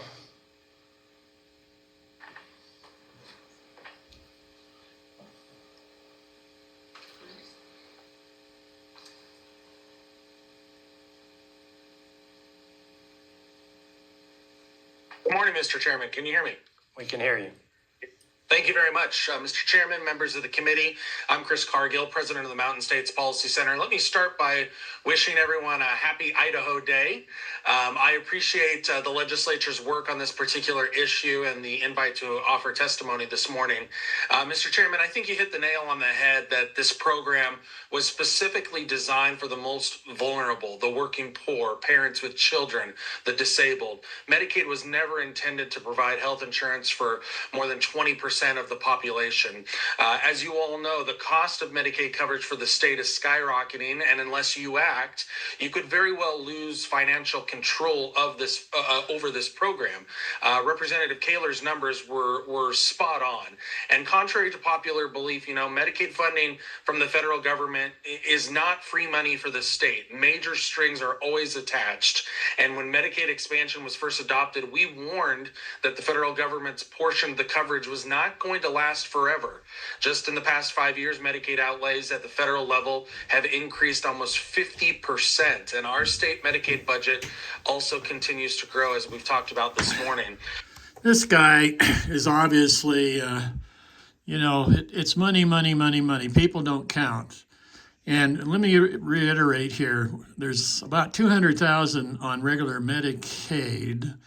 And think of grandma and grandpa in a nursing home. And that's where the federal government pays 70% and the state pays 30%.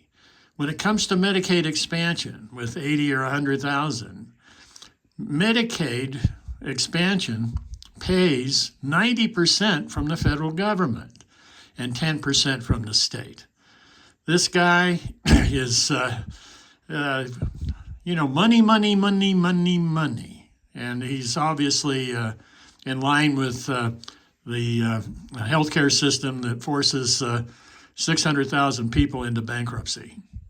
Bringing the ultimate decision, I should say, of a host of Medicaid expansion issues to you as elected lawmakers. So I thank you for your opportunity this morning and happy to answer any questions. Committee, any questions?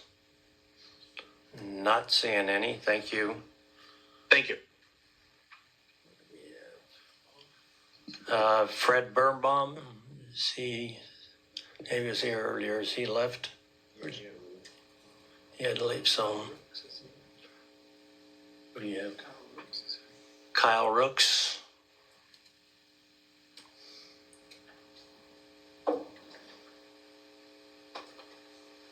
Please state your name and who you represent.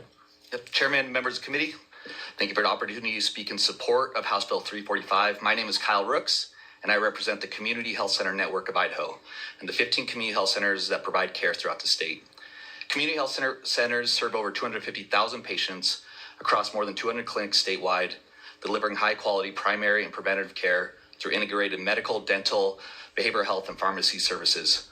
With the right resources proposed in this bill, we can further strengthen our ability to provide top-tier care, improve health outcomes, and drive down costs for both patients and taxpayers. When my cousin, he was 65 years of age, he lived in Idaho Falls, worked at a gas station, had no health care benefits.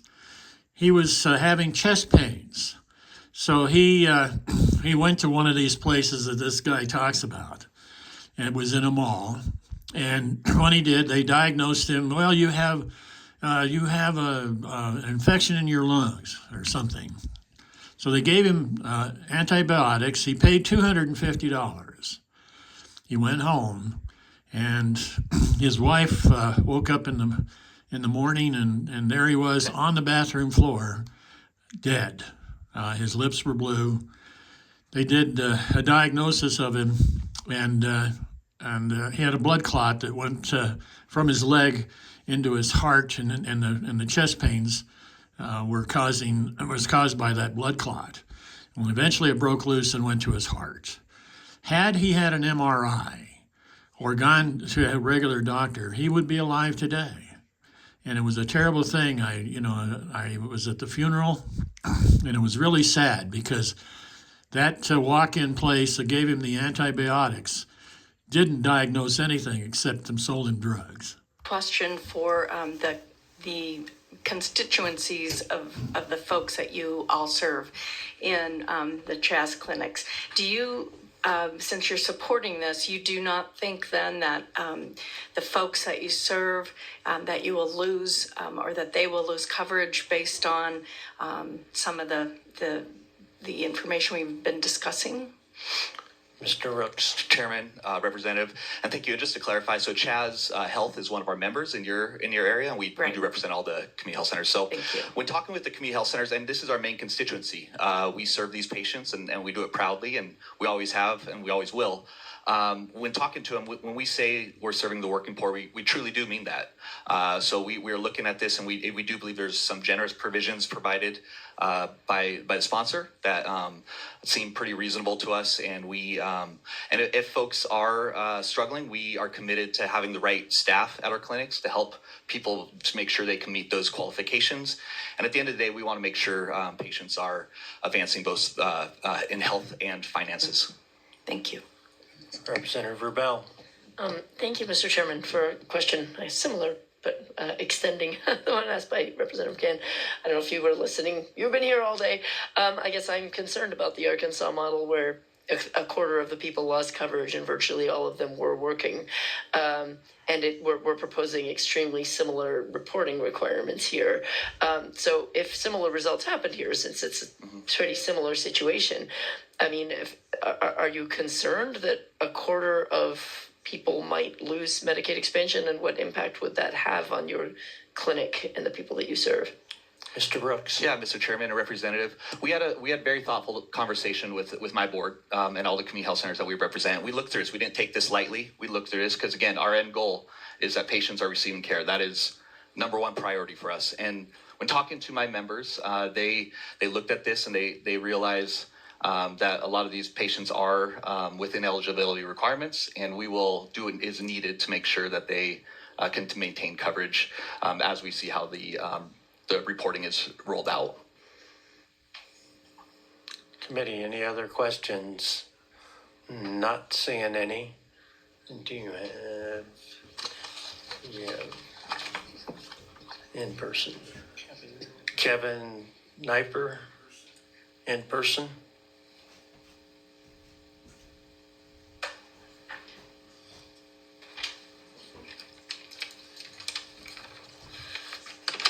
Mr. Chairman, members of the committee, thanks for giving me the opportunity to speak in support of House Bill 345, and I'm glad I'm not the first. I work alongside Mr. Rooks. Can you state who you represent? Oh, I'm the CEO of Kinnicksoo Community Health and Northern Idaho, and I work alongside Mr. Rooks, whose testimony you just heard. I'll try not to be repetitive. The reason we support the bill, as mentioned, is because we think it's a path forward to supporting the 250,000 Idahoans we serve across the state.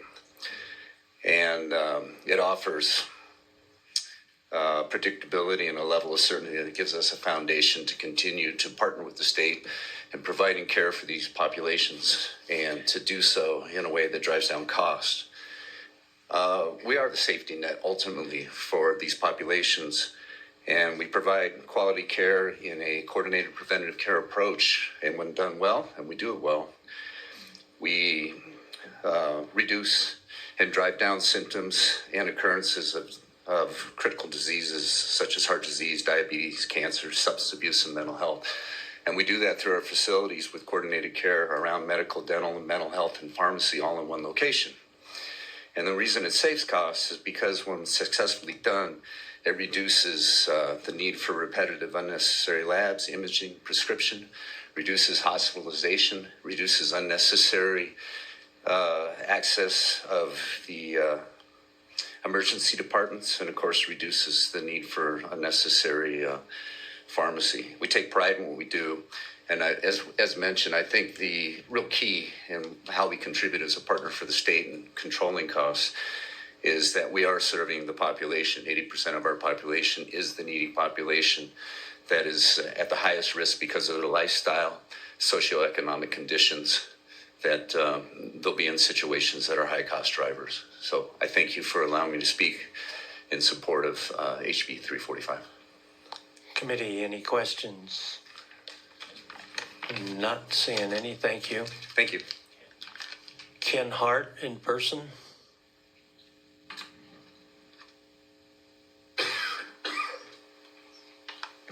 Mr. Chair, members of the committee, my name is Ken Hart. I am the CEO of Valley Family Healthcare, a community health center which served 23,000 patients this last year in Eastern Oregon and Western Idaho. Through our 90,000 patient visits, our medical, dental, and behavioral health care professionals saw nearly 1 in every 3 people in our 3 primary counties of Malheur, Payette, and Gem. Thank you for allowing me to speak today in support of House Bill 345.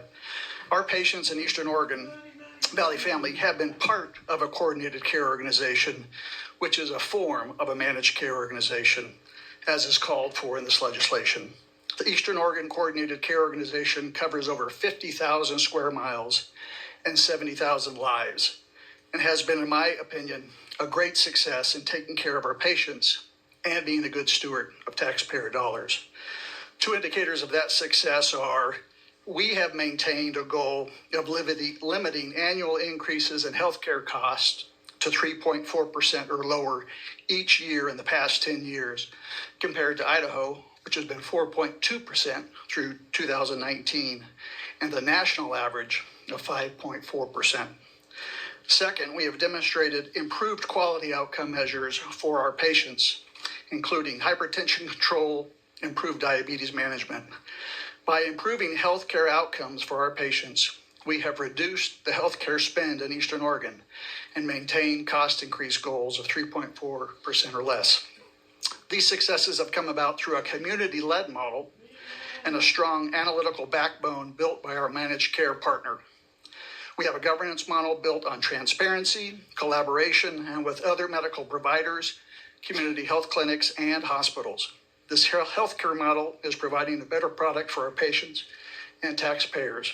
I am happy to answer any questions and are a strong supporter of House Bill 345. Committee, any questions? Not seeing any. Thank you for your testimony. Committee, we are bumping up against 10 o'clock, which I thought would be the end of the testimony. I realize there's a lot more people that have signed up, but I think we've heard from just about all the different angles if possible. We did spend a lot of time on one testifier that I didn't expect, but with that, I will ask Representative Redmond to close off. Thank you, Mr. Chairman and committee. I appreciate all the testimony we heard today. Again, I think that this bill, House Bill 345, is a bill that looks to solve a problem. Redmond, up there in Coeur d'Alene. You know, he had to declare a Rule 80 because he says he owns a bunch of drugstores. And then somebody else said he was an insurance guy. Seems like, if you don't have any health insurance, it's more profitable because you'd have to come in and buy the drugs from his drugstores. But here again, I don't know. But I know this guy, he doesn't have any interest in people or the well-being of Idahoans.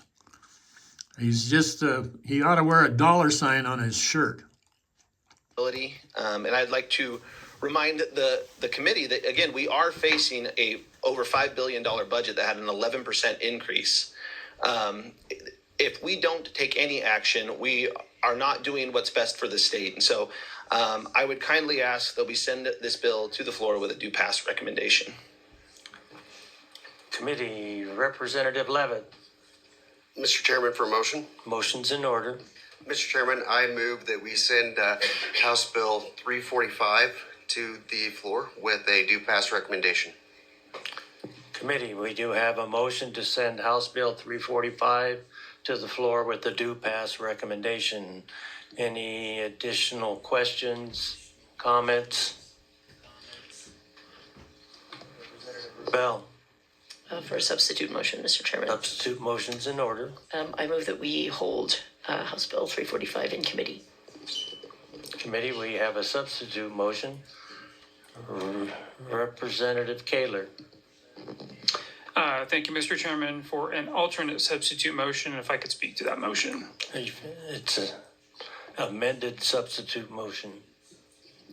Correction, amended substitute motion. Thank you, Mr. Chairman. Okay, so make your motion and then you can speak to it. Okay, I move that we hold this bill for time certain until a week from now on March 11th. Okay, and do you want to speak to your motion? Yes, Mr. Chairman, thank you. So currently we have House Bill 138 that is sitting over on the Senate side, and Yeah, and what he wants is he just wants not as many people in the audience. Well, they might come back. I personally would like to see House Bill 138 be given a hearing over on the Senate side, and hopefully we can get that bill moved through the Senate and moved into law. I think that the side guards that are currently sitting on that particular bill put a lot better. Here he is coordinating with the Senate. The waiver requirements. If we can get those met by the. Yeah, so work together. They're not a separate body, right? Yes. Okay. Yeah. So I would ask the good members of the. And here again, he's got 24 months of health care insurance he doesn't have to pay for as a Idaho representative. Thank you. Representative Healy. Thank you, Mr. Chairman. I'll be supporting the original motion, and if I can speak to that. You may. Thank you. We heard a lot of testimony today about Medicaid expansion and Medicaid expansion only. Medicaid expansion was designed to close a coverage gap. And while this one, I think what we missed today was that this covers a lot more. This takes an approach of all of Medicaid, and I think it's really important that we're going to approach Medicaid holistically. And a few things about the Medicaid expansion, if I may. This does actually go into disabled, and it covers all of that. So I think that while we heard a lot of testimony about it removing How come Medicaid expansion, your beard itches this, Mr. Redmond? Somebody talking about you? I think that we did a lot of work My nose on itches. this, and 138, I believe, would remove Medicaid expansion. And I truly believe that, which is why I never supported House Bill 138. And so I feel like this is a really good foundational bill with managed care. I appreciate managed care, and I think this would be a positive step for Okay, Idaho. that's why it's brought back with a different numbers. This is another part of 138 with what you want to get a vote. Okay, roll call vote's been requested. Any other Representative Egbert? Thank you, Mr. Chairman, to speak to the motion. You may. Thank you. I am here today with a column of arguments on both sides, and to be quite honest, I'm not quite sure where I land on this. But first and foremost, I want to thank the sponsors for bringing this, as I do believe that it really is a compromise, and that they have been listening to feedback. And this is a much better bill than we have seen before. Oh, that 138, both are designed to get rid of Medicaid expansion. And I've heard a lot of them say, I hope you can come along with us. And I have to remain steady in that on this one, I am with the Idaho people. And so whatever my vote is today, it will be what I think will produce the most benefits for the people who voted this into place in the first place, and who have the absolute most to risk by losing it. I do still have some concerns with the bill, mostly around the work requirements. And we didn't talk as much about it, but also under Section 6. We've worked so hard in this body to take under our control, authority of things. And then in this instance, it feels like we're actually giving some of our authority away to the Department of Health and Welfare. And while I appreciate the good director and value the department's opinion right now as much as the rest of this body does. I do worry, that good directors don't last forever, and what this could do in the future as well. So I don't know where I land on this one, but wanted to at least I think say you're going to that vote against it. I applaud the people who have let their voices be heard on this issue. I join you and I share in your concerns. What do you mean you don't know how you're going to vote? Representative Wheeler. Mr. Chairman, to speak to the motion, if I may. You may. I intend to support the original motion, and I think that this committee has done some hard work, frankly, this entire session, but today especially, to hear the testimony, to see the sponsors' effort to reach compromise, to have listened to feedback. I myself have phoned home on multiple occasions, and I mean that both literally and figuratively, Yes. and I'm hearing from providers in my district, mixed reviews, frankly, but some that are more optimistic, I think, than pessimistic. And that's why I intend to support the motion to get this to the floor. Again, I think this committee has heard great Wheeler. testimony. My questions Hope I are get more to see along you the on the lines campaign of trail. what might that engagement look like? Can we get that contract just right? Can we create a Leave it alone, better Wheeler. environment for our providers overall, which results in better outcomes for our Yeah, citizens? you're just in it for the And so money, that I reason, guess, huh? I'm grateful again to the sponsor, to the chairman, What about for the their people? work, their effort to make a Evidently, compromise you're on not a this. people person. And unless I hear, from a lot of my local providers, I intend to continue supporting this The effort. providers. What about the people? Representative Rubel. Thank you, and I agree this is better than some of the ones we've seen, but to speak to the various motions pending, I do believe that this, and I wouldn't call it a work requirement, I call it a reporting requirement, because I do believe that the vast majority of people and pretty much everybody who's capable is working. Poverty sucks. I've been there. I don't think that, whether or not you have health insurance, I think there are many, many incentives in place for people to work as hard as they possibly can to the best of their ability. You need income for a million reasons that go beyond health insurance. And I do believe that we should look at the states that have done this before. And I believe this expanded work reporting requirement, which goes substantially beyond what was passed in 2019. You're just trying to knock them off. To a And substantial it's profitable number of people for coverage. And I think that is not doing taxpayers any favor. We don't have a CAT fund. We don't have an indigent fund anymore. I don't know what's supposed to happen when these people turn up at emergency rooms. CAT fund was I used to believe transfer this real estate. It's not as extreme as if we ended all Medicaid expansion, but ending Medicaid expansion for a quarter of the people is still going to have pretty serious fallout on the ability of rural hospitals to operate and provide care and keeping care providers in the state. So I am concerned about that. And frankly, I do have concerns about the managed care piece. And with bicycles, they always say you can have cheap, light, or strong. Pick any two, but you can't have all three. And I think it's very similar with managed care, where I think you can have, quality care, cheap, or easy to navigate, but I don't think you can have all three. And so I think either we're going to be in a situation where we're actually spending more than we are right now, or we're going to end up in a situation where providers are on the phone on hold all day trying to get clearance, or we're going to see a situation where people are denied necessary care.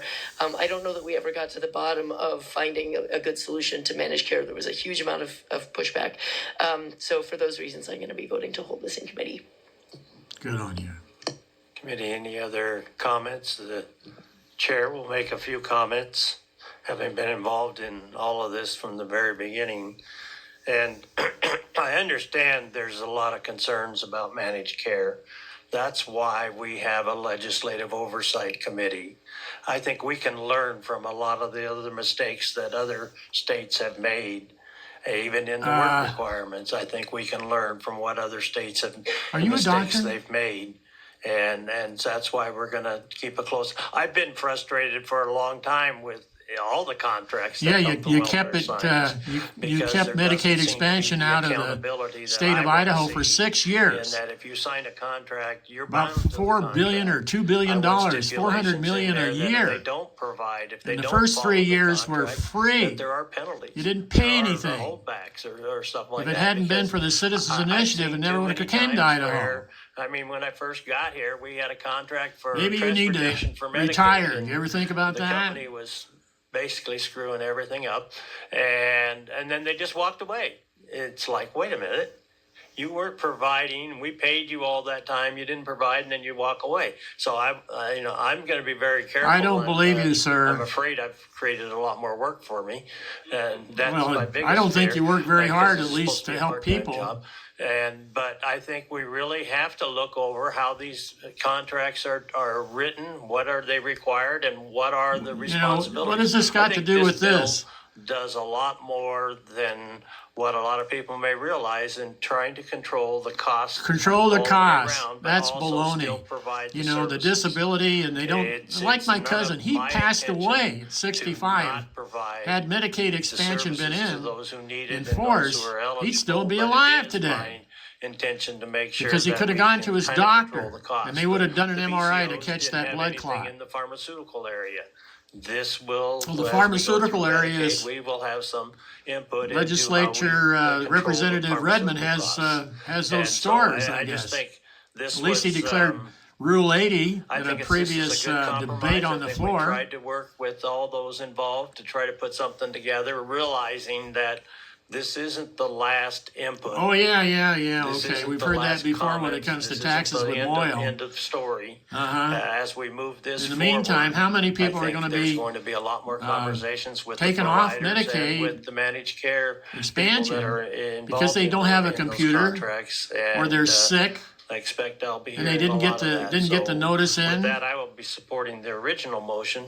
Of course I should, because I'm on the co-sponsor of the bill. Oh, So I guess yeah, it doesn't okay, come well, as a that surprise. explains it then. What's in it for you, I just huh? think this is a path forward that we can do. Representative Burgoyne. Yes, thank you, Mr. Chairman, for a comment about the motions. Okay. I'm concerned about 138 if we, since we voted, if we vote to hold this and then 138 doesn't pass on the Senate side, that is a little concerning to me. I also wanted to say that we get a lot of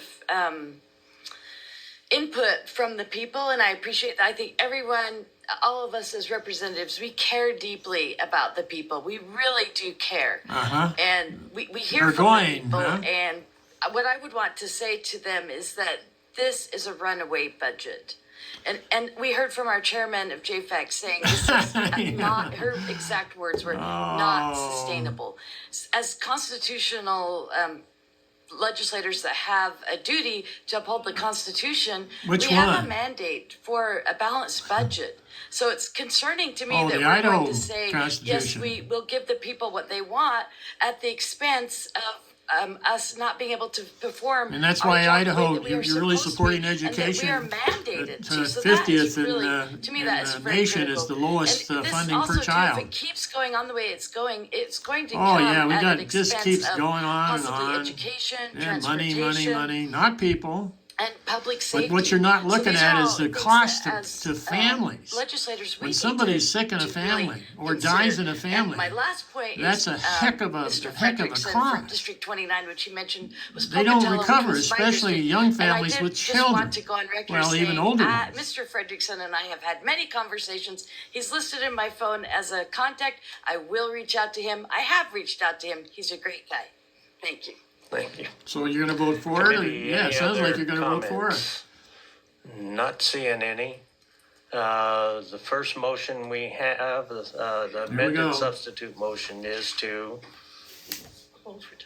hold for time certain in the committee to March 11. Yeah, that way Realize nobody will it's show supposed to up be maybe, done by March huh? 21. Oh, anyhow. Okay, so the first one is to hold in committee. Why? Amended substitute motion to hold in committee. I think you've heard enough. 90% of March everybody, or 11. 95%. Only 3 of them Secretary will spoke call for the it. roll. And they all were private, Chairman Woude, No. for profit, Vice Chairman Erickson, healthcare, walk-ins, Representative Healy, and shopping centers. Representative Redmond, Yes. Representative Wheeler, No. Representative Beiswinger, Yes. Representative Burgoyne, Yes. Representative Kaler, Yes. Representative Furman, No. Representative Levitt, Yes. Representative McCann, No. Representative Razor, Yes. Representative Thompson, Yes. Representative Rubel, Representative Egbert, No.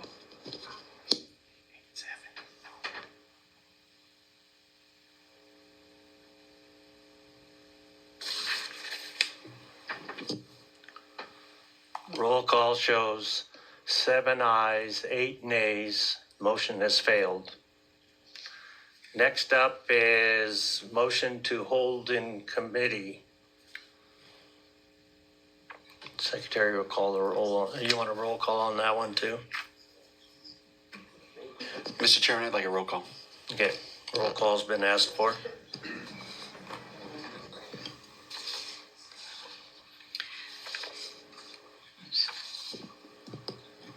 Chairman Woude, No. Vice Chairman Erickson, Yes.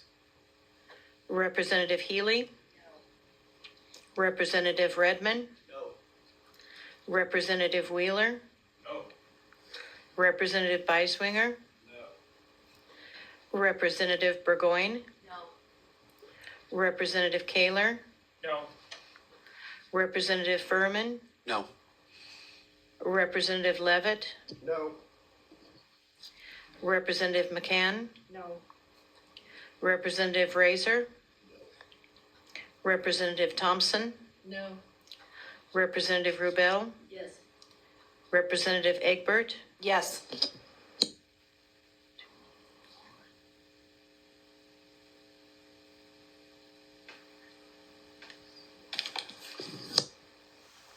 Roll call shows 3 ayes, 12 nays. Motion has failed. Next up is motion to send House Bill 345 to the floor with the due pass recommendation.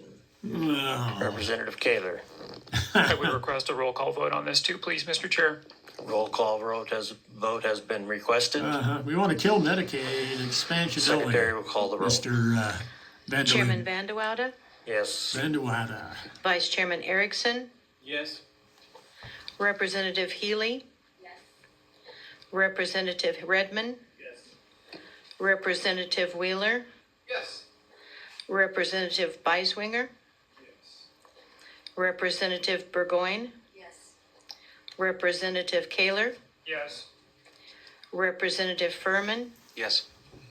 Representative Levitt, Yes. Representative McCann, Yes. Representative Razor, Yes. Representative Thompson, Yes. Representative Rubel, No. Representative Egbert, No.